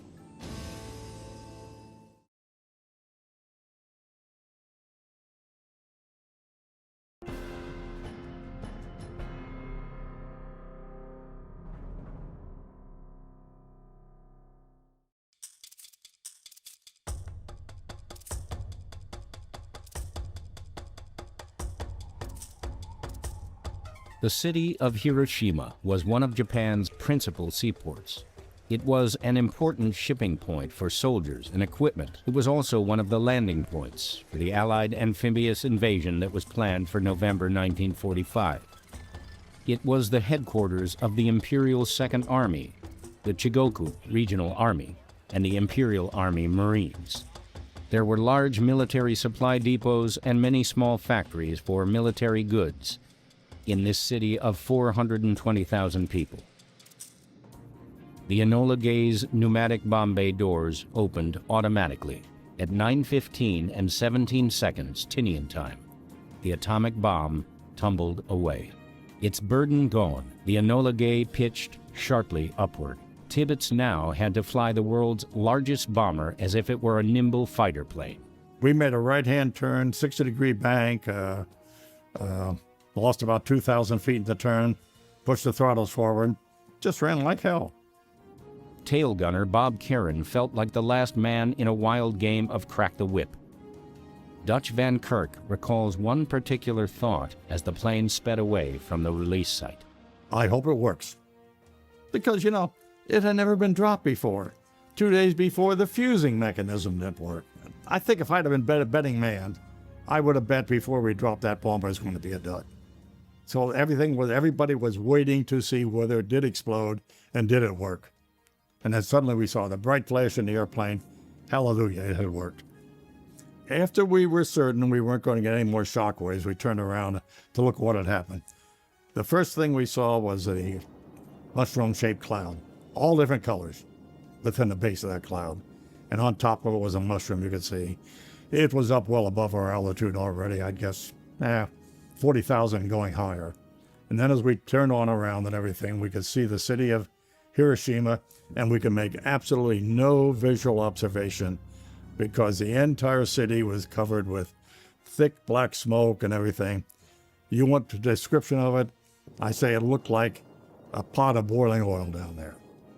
The initial fireball incinerated or vaporized everything in the immediate area of the blast.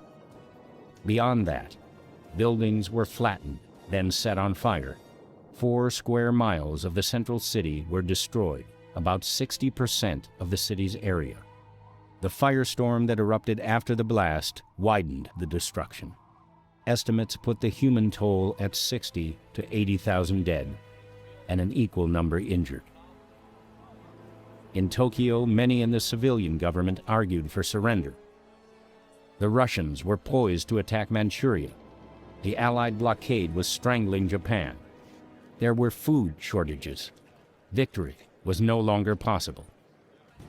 But Japan's military leaders vowed to continue the war. America, some said, had no more atomic bombs.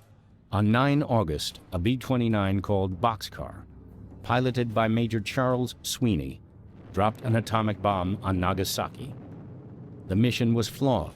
The bomb missed its target by nearly half a mile, causing less destruction than at Hiroshima. That same day, the Russians invaded Manchuria.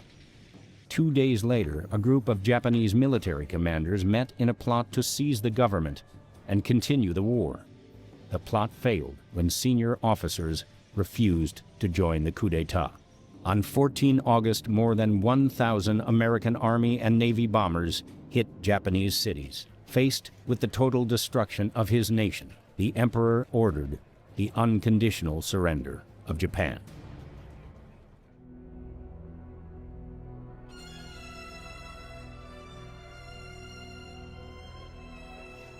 The atomic bombs dropped on Hiroshima and Nagasaki changed the nature of warfare forever. Atomic weapons elevated the role of the strategic bomber and helped give birth to the U.S. Air Force as a separate service. They shaped much of the military and political landscape of the second half of the 20th century.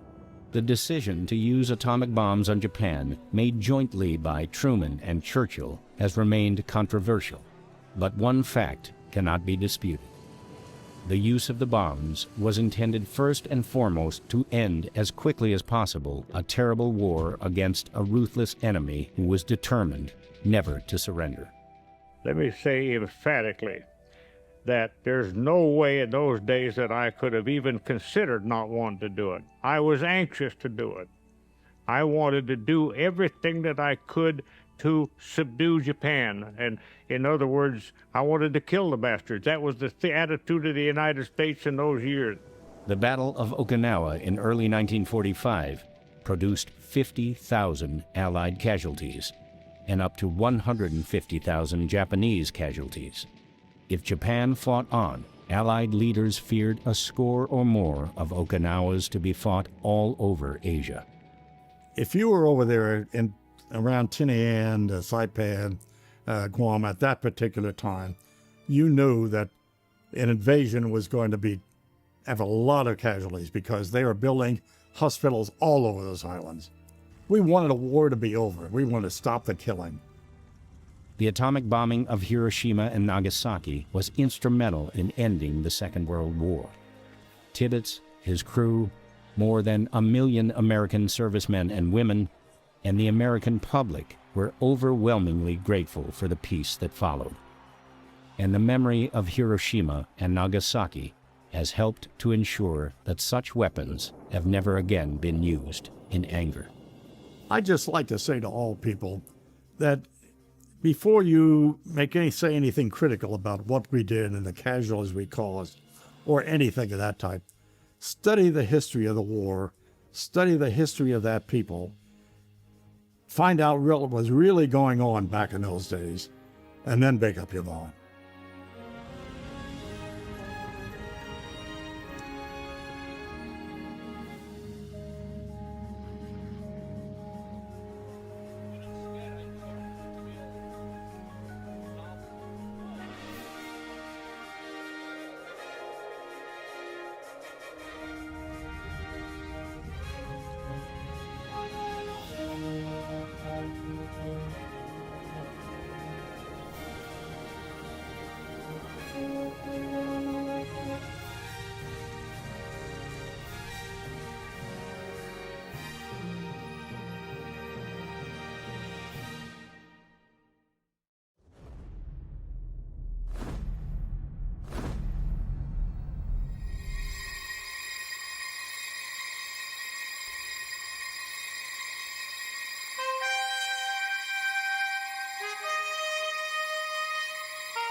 The generation of Americans which fought and won World War II was made up of the children of the Great Depression.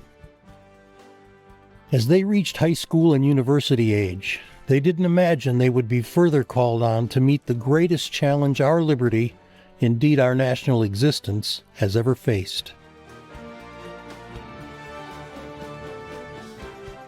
During the years the United States was engaged in the war, 1941 to 1945, 16 million of them, more than 10% of the entire population of the country at that time, wore the uniform of the armed forces. Very few, if any, American families were untouched by the most devastating conflict in human history.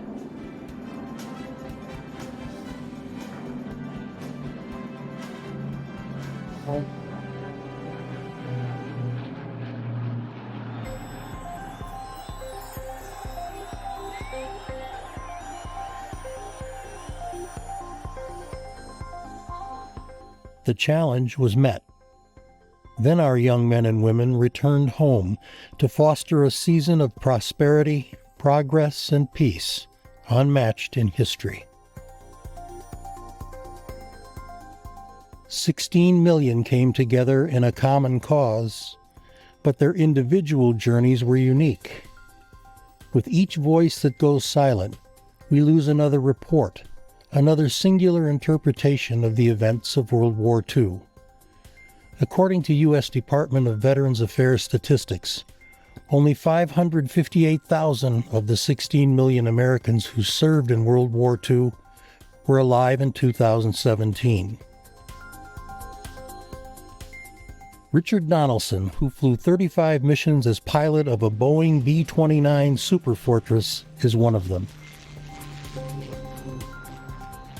My name is Richard Donaldson. I was born on March 6, 1923. And I go to the Veterans Administration for my medical needs now, and know in that place, you're almost known by your date of birth.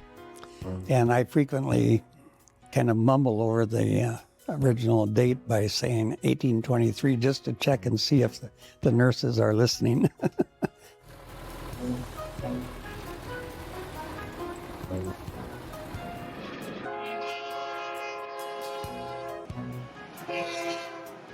Graduated from high school in 1941 and had matriculated at Carleton College and was there when Pearl Harbor occurred. Part of my duties there and working out my tuition was waiting on tables in the girls' dormitory. It was on a Sunday and we had eaten and from that point on, all of us knew that we were prime targets to be in the military because we were just the right age. I did not go into the military until the middle of my sophomore year, but I had talked to a cousin of mine who was a good friend of mine about what we would do in our military service, and we both agreed that we wanted to fly because at least most Air Force pilots could come back and have clean sheets in the bed that they slept in at night instead of sleeping in a muddy trench like the soldiers did in World War I.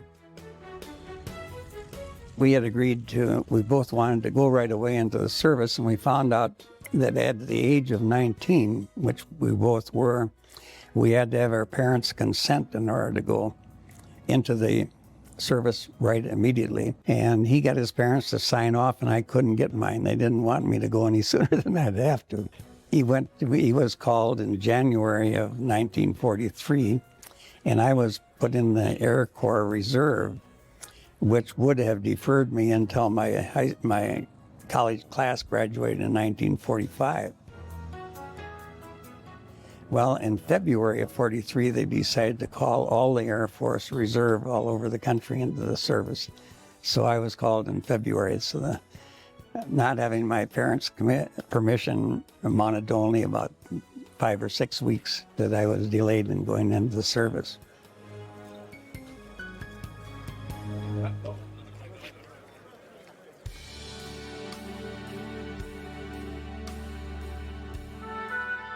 And I was inducted into the service down at Jefferson Barracks right out of St. Louis. At Jefferson Barracks, Dick Donaldson entered the service in the oldest operating U.S. military installation west of the Mississippi River. It was built in 1826 and is used as a base for the Army and the Air National Guard to this day. Richard was not the first member of his family to go there.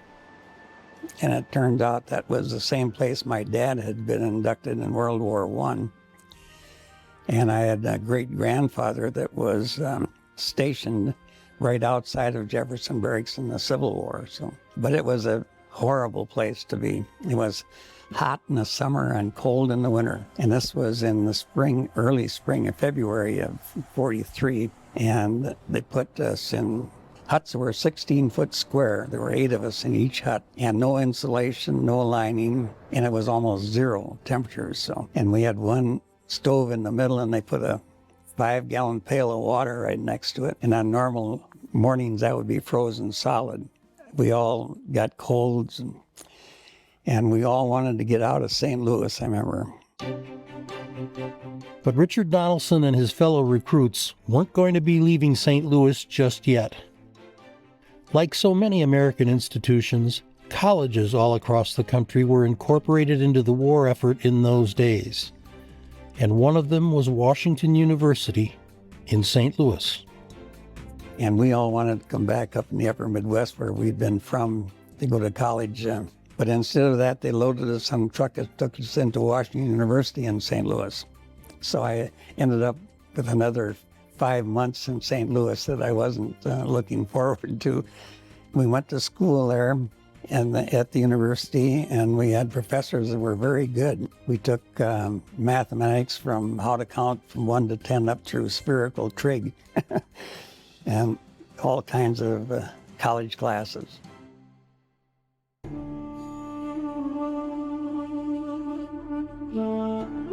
Richard's class next would go to Santa Ana Army Air Base in Costa Mesa, California.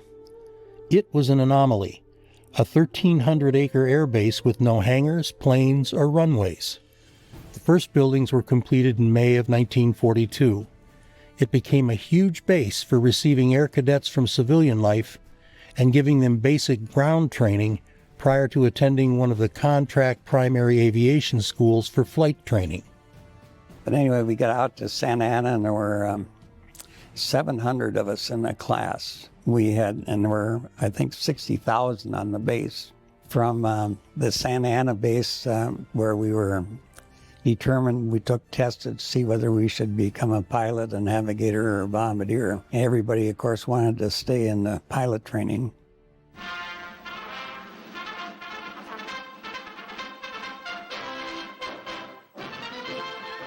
These men are aviation cadets. In the near future, they will have learned many things. How to pilot a plane, how to navigate, or how to operate a bomb sight. These are the fighting men of the United States Army Air Force. Among the country's great accomplishments during World War II was the building and training of the greatest Air Force in the world. From the Air Corps of 1939, with 20,000 men and 2,400 planes, to the Army Air Forces of 1944, with almost 2.4 million personnel and 80,000 aircraft, it was a nearly miraculous expansion. One of the key components of the program was the primary training of thousands of enlisted pilots through civilian contract schools.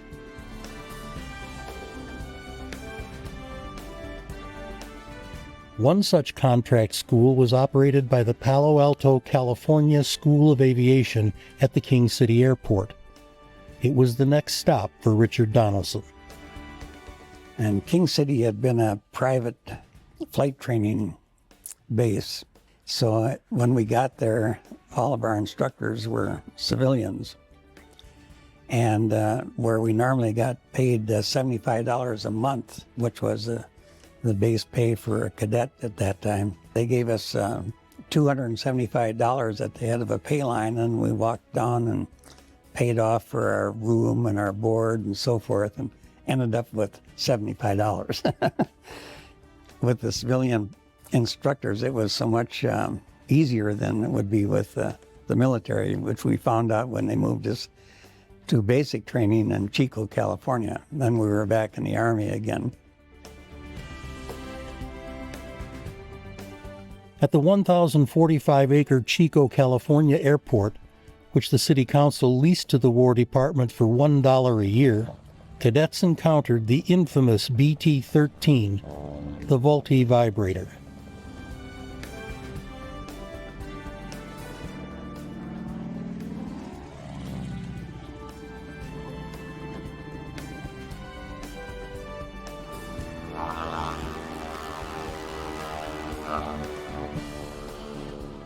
When we got to basic, we flew that BT-13, which you also have up there. The Vultee vibrator, we called it. When you got into as you were approaching a stall and got just ready to stall out, it started to vibrate. And it would very easily fall into a spin. And it was very difficult to get out of a spin once they got in one. So more than one cadet over the years spun right into the ground, not being able to get it out of there. But fortunately, I didn't have that problem.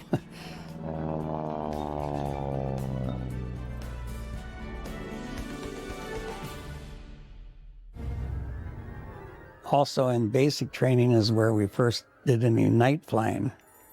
And that just scared the dickens out of us. It was scary enough flying an airplane that you weren't familiar with, but then to fly it at night was doubly so.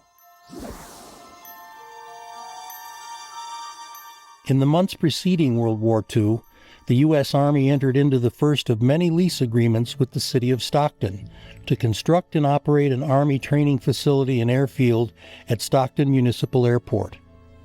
It became known as the home of the Army Air Corps Advanced Flying School.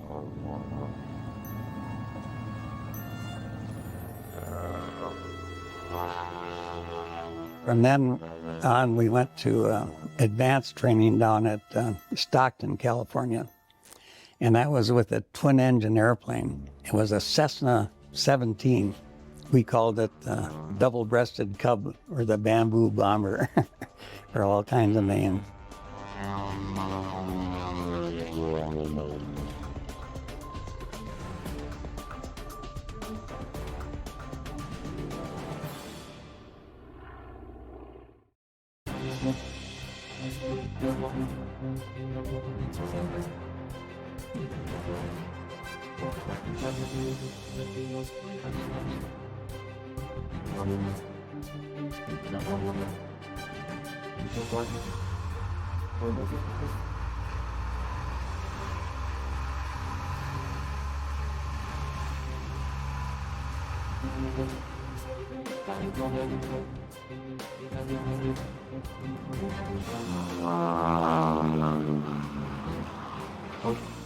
I remember I had wanted to fly a twin-engine airplane, but I wanted a P-38, which was a fighter airplane, where you'd fly alone and much more maneuverable and so forth.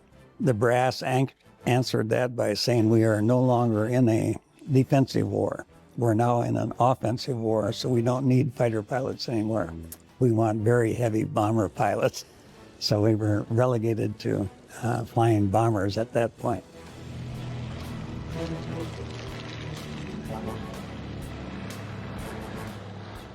So when we graduated from advanced, I was assigned to go to B-24 training school at Albuquerque, New Mexico. And I think we were there for 9 weeks, long enough to learn how to spell Albuquerque anyway. The Consolidated B-24 Liberator was an American heavy bomber designed by Consolidated Aircraft of San Diego. With nearly 19,000 built, over 8,000 by Ford Motor Company, it holds records as the world's most produced bomber, multi-engine aircraft, and American military aircraft in history. The Ford plant at Willow Run, Michigan famously built one of the bombers every hour.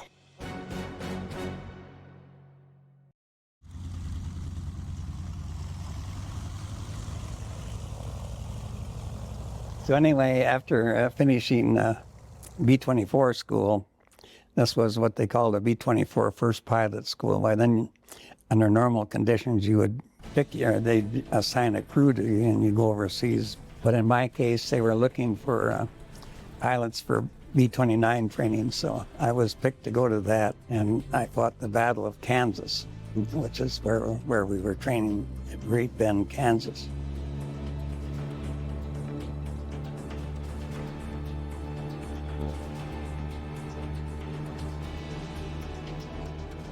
The Boeing B-29 Superfortress was another huge technological advancement brought about by the war effort.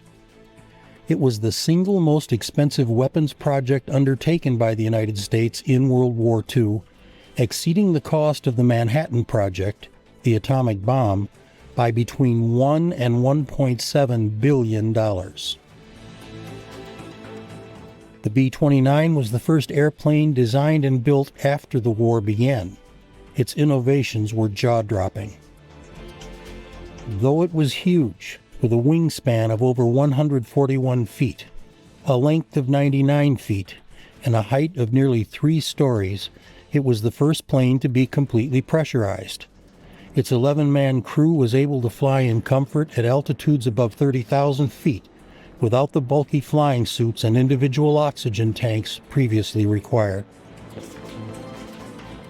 An analog computer-controlled system directed 4 remote machine gun turrets that could be operated by a single gunner and a fire control officer. A manned tail gun installation was semi-remote. And they had an awful time shooting down a B-29 because we had this remote gunnery system. Because of the fact we were pressurized, we couldn't have guns projecting through a window like a B-17 or a B-24. So they had remote firing aiming systems remote from the actual guns. And we had twin 50 caliber guns on 4 different stations, 2 on top and 2 on the bottom, plus tail gunner had his own guns. There were sighting stations on either side of the waist and on top of the waist, and also up in the nose from the bombardier.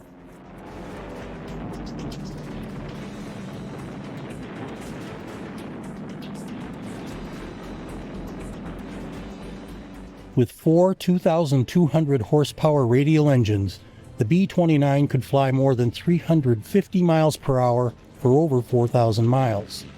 Its speed and its 31,000-foot operating ceiling were its best defense.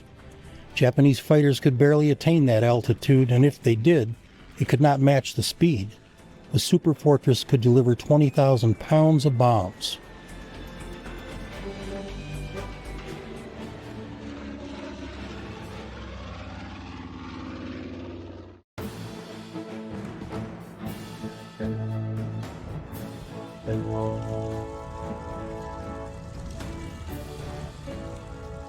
We we went to Fremont, Nebraska, for where they issued all of our overseas clothing and guns and so forth.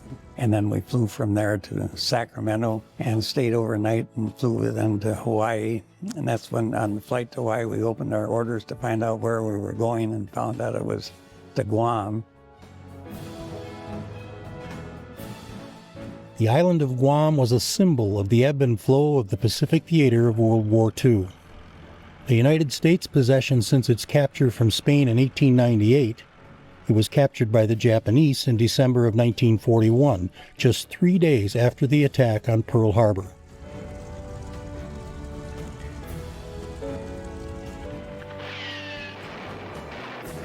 In a horrendous battle to retake the island in July and August of 1944, 1,777 Americans were killed and 5,798 were wounded.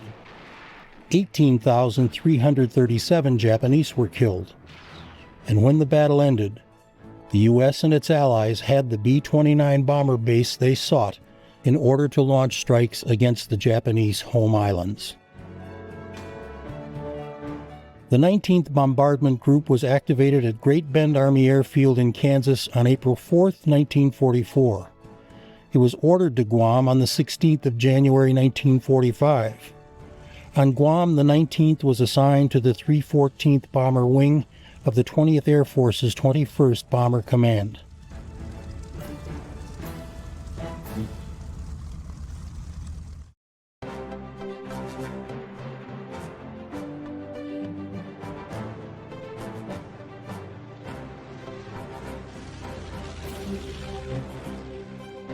Anyway, when we got to Guam, I think that was on the 17th of February, and we flew our first mission on the 25th. And that happened to be a daylight mission, and the idea was to fly formation all the way up to the Japanese coast and back, or at least all the way up and over the target. And we found out right away that the weather always changes. There's always at least one front between Guam and Japan, and that's where the two air masses meet, and you get a lot of bad weather, rain. And we were flying formation and at relatively low altitude, I think about 2,000 feet or so, and we ran into that first front, and right away you couldn't see the airplane on either side of it. So we had to fly in the blind all the rest of the way up to Japan, and finally climb up to our bombing altitude, which was happened to be 28,000 feet. Where we broke out between two cloud masses. And we'd always heard that the Japanese were not nearly as good with anti-aircraft as the Germans were. And the first burst of anti-aircraft fire that I saw was right square in front of our nose. And the next one was one off either wing and one off the tail. And I thought, well, these guys are pretty good. But fortunately, they never fired the next one because they didn't hit us anyway. We dropped our bombs by radar, and it was really a kind of a mess. There were airplanes all over the place, and we discovered the jet stream. I think no one had ever heard of the jet stream before that, and that's a very strong current of air that comes off the Asian mainland, and they clocked it up to as high as 225 miles an hour. And we found out that if we were going downwind with that, we were going so fast that we couldn't crank in the bomb sight in order to bomb. And if we were going upwind, we almost were standing still. So it was a big factor in the fact that we had to end up bombing from much lower altitudes than we were originally intended to bomb from.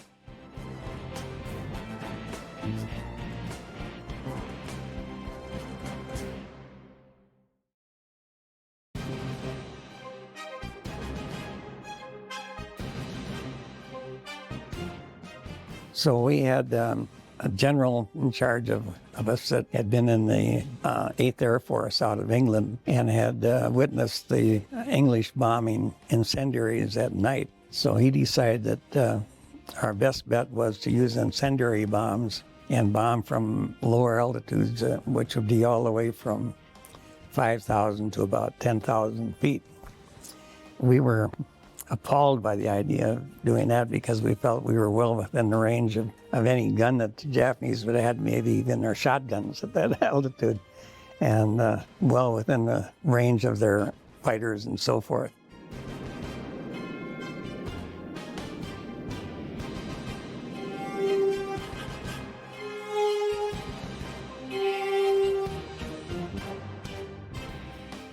On the 9th of March, we flew our first incendiary raid against Tokyo, and I think there were 330 B-29s on that particular raid.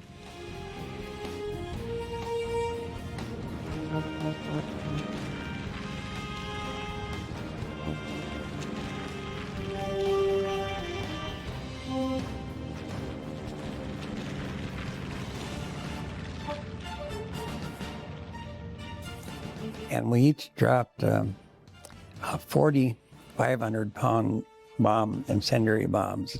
These bombs were composed of 28 sticks. They were about 3 feet long and had a detonator on either end, and it was filled with napalm. When you dropped the 500-pound cluster, that was set to explode at about 2,000 feet.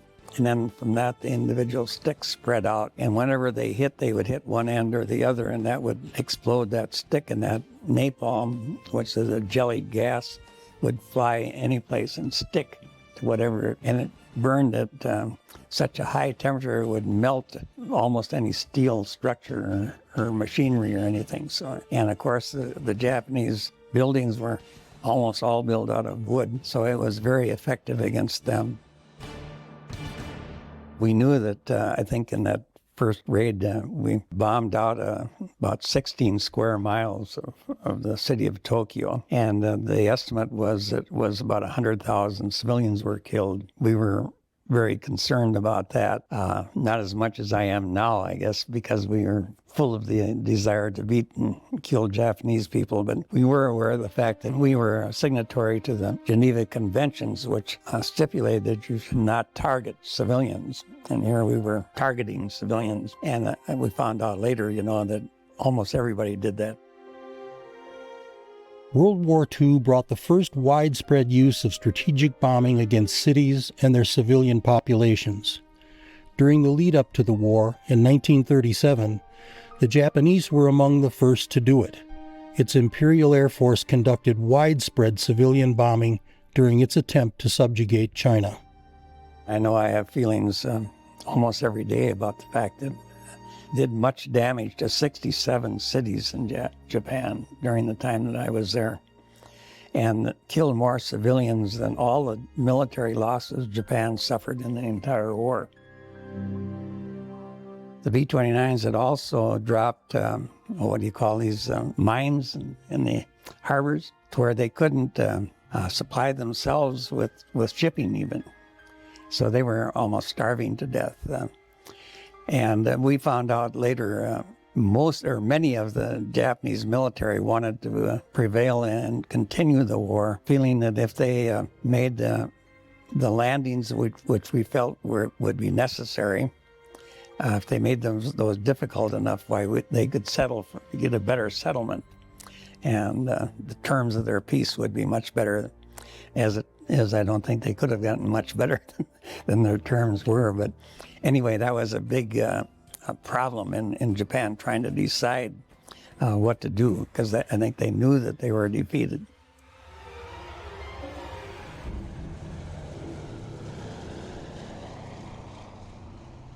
Okay, this is a picture of our airplane and the entire crew. This is Hans Gamble, Harry Peter Neil Gamble III. Dick Donaldson went on to fly 35 missions to Japan in the B-29. He seems as connected to his airplane and the crew he flew with, he's the last surviving crew member, as he was the day he left Guam. I flew my 35th mission on the 1st of August, and on the 6th of August they dropped the first atomic bomb on Hiroshima, and I was on my way home at that point. I was en route between Guam and Inuitak, I think it was, on flying ATC. Dick started home from the theater as he had arrived, by air. He and his navigator were first flown to Hawaii by the Air Transport Command.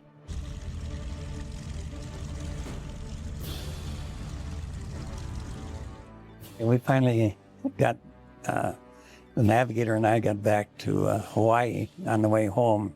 And there they took us off the Air Transport Command because they wanted to save the ATC planes to fly prisoners of war that would be released when they knew that the signing of the peace treaty was imminent, and they wanted to be able to get those people and fly them back as quickly as they could. So we were left there without any way to get back to the States. And there was a troop ship coming all the way from the Philippines. They didn't want to stop long enough in Hawaii to put on stores, but we did. We were able to get aboard. And because of the fact that they didn't take on more supplies, we had to go on a rationing of 2 meals a day. Anyway, finally, I think it took us, we flew overseas from Sacramento to Hawaii in 10 hours, and it took us 12 days to get back by ship. And the skipper of the ship didn't believe, he was worried that there would be Japanese submarines around that didn't know about the peace treaty yet, so he zigzagged all the way back, and that's what took us so long. After 12 days, the ship got back to harbor in San Francisco just after 10 p.m. when the harbor had closed. The ship had to be inspected, and the inspector was not willing to come out until morning. Since the troops had already cleaned the ship, the captain would not let them go below decks for the night. And at 7 o'clock in the morning, we were the first troop ship back after the end of the war, and they had a tugboat come out from shore with a whole bunch of girls and a band and welcome home, you know. Here we'd been standing on the deck of that ship all night long, you know.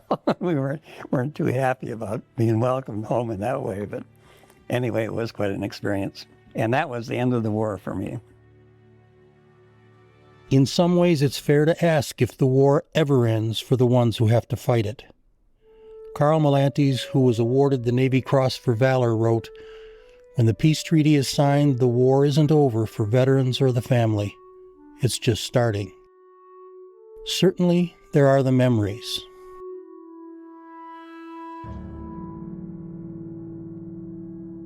We were assigned to go down to Cuba for a week's overwater navigation training over the Gulf of Mexico. And we were short of B-29, so we were assigned to B-17 to fly down there.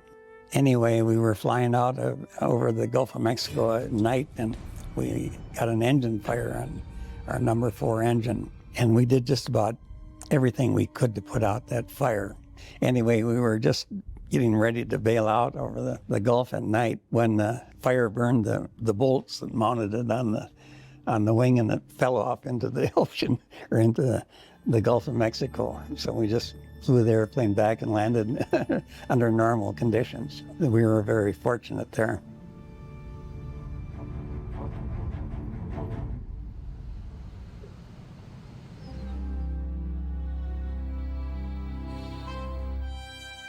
And one night we took off. There had been thunderstorms in the area that night. Right after we left the ground, we were kind of in the clouds. And the first thing I noticed was our bombardier, which sat right in front of us, said, "What the?" And all of a sudden, our landing lights were retracting, and we hit some trees. And it was right at the edge of the cliff. And so we went over the cliff, and we had I think we bent up about 4 feet of the right wingtip, and we had every prop had at least one blade that had coral necks in it. So here we were off that cliff and in the dark, and we had 500 feet, and we'd be in the ocean, and we were in a turn to the right because of that bent right wingtip. So right away, I had to toggle the bomb switch, or a switch that released the bombs into the ocean, and that gave us enough lift to where we came back and missed the cliff on the way back. And we landed at another field because there were airplanes still taking off from ours. They ended up, I had to sign a statement of charges for the airplane commander, and I had to sign for a $600,000 airplane. There are the memories, and there are the feelings. Well, as I mentioned before, I was very concerned about the targeting of civilians. But anyway, I find that, everything that has happened in warfare since World War II civilians are almost the only target. So I don't think, it's something it's out of our control now. Okay, after I was discharged, I went back and finished my college education. I met a girl there that I married, came back here and started in the lumber business. My grandfather and my great-grandfather had started the coal business in Tracy in 1894. And my dad had bought out my great-grandfather, I think in 1936. Some of the experiences I'd had in various places, I'd originally intended to graduate from Carleton College with an econ degree and go to Harvard and get a master's in business administration and take on New York City. But I had decided that the life in the bigger cities didn't appeal to me as much as the smaller towns. So I had written my dad that I was thinking of coming back to Tracy, and that since we had that lumberyard physically, the plant there, I might start a lumber business to go along with the coal business, because that was kind of phasing out anyway. So that's what we did.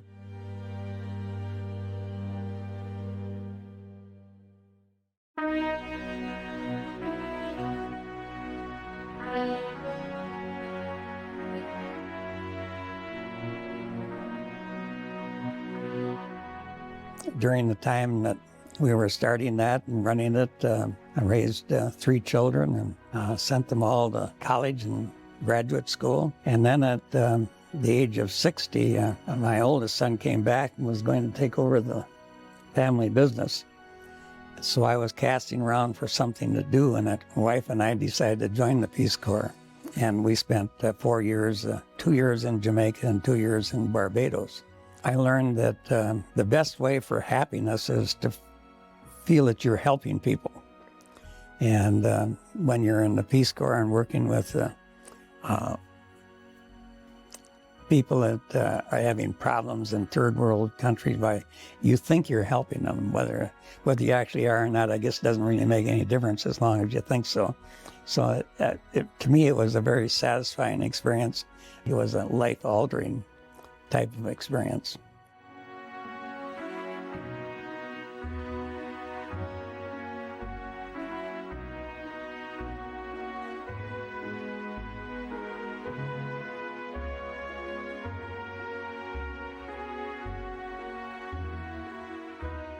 Certainly, wars don't solve anything. They're terrible things. I think anybody that's ever been involved in a war would decry anybody else getting involved in one.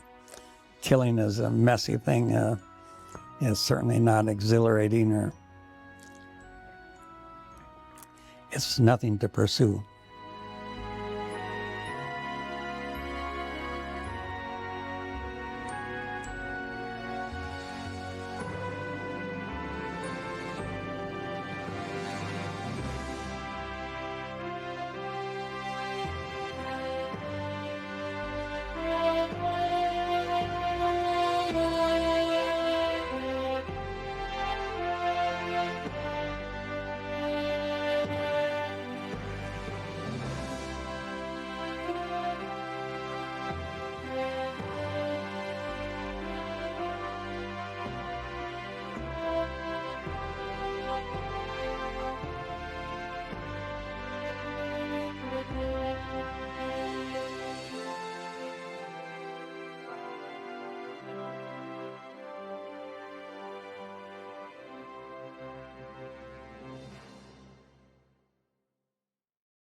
Aviation, the art of aeronautics, began with the dreamers, inventors, and daredevils who dared to defy gravity.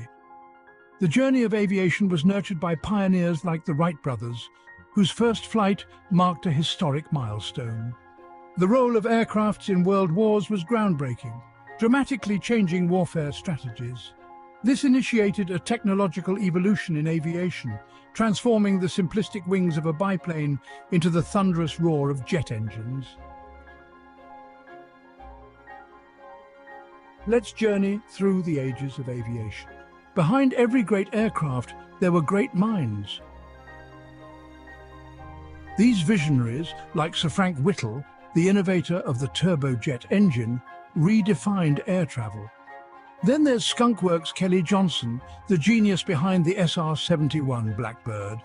His designs combined speed, stealth, and power, crafting machines that dominated the heavens.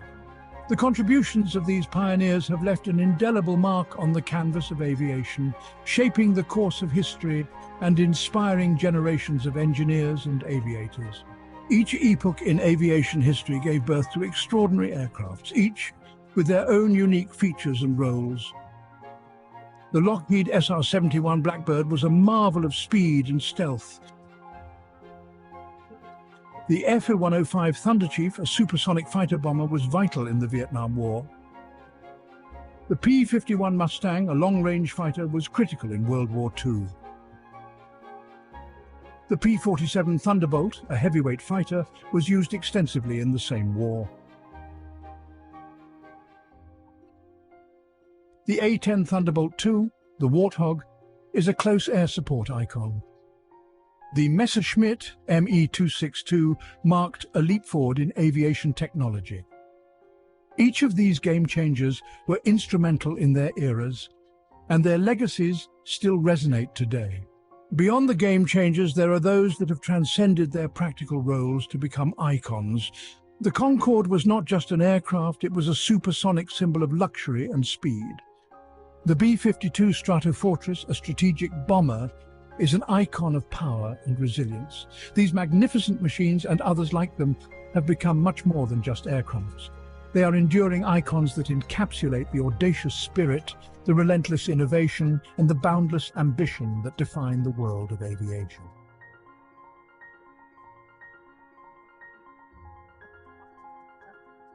For more amazing aerial footage, and to join us in this incredible journey, check out the Dronescapes YouTube channel. If you enjoyed this video, please remember to like and subscribe. And as always, thank you for watching.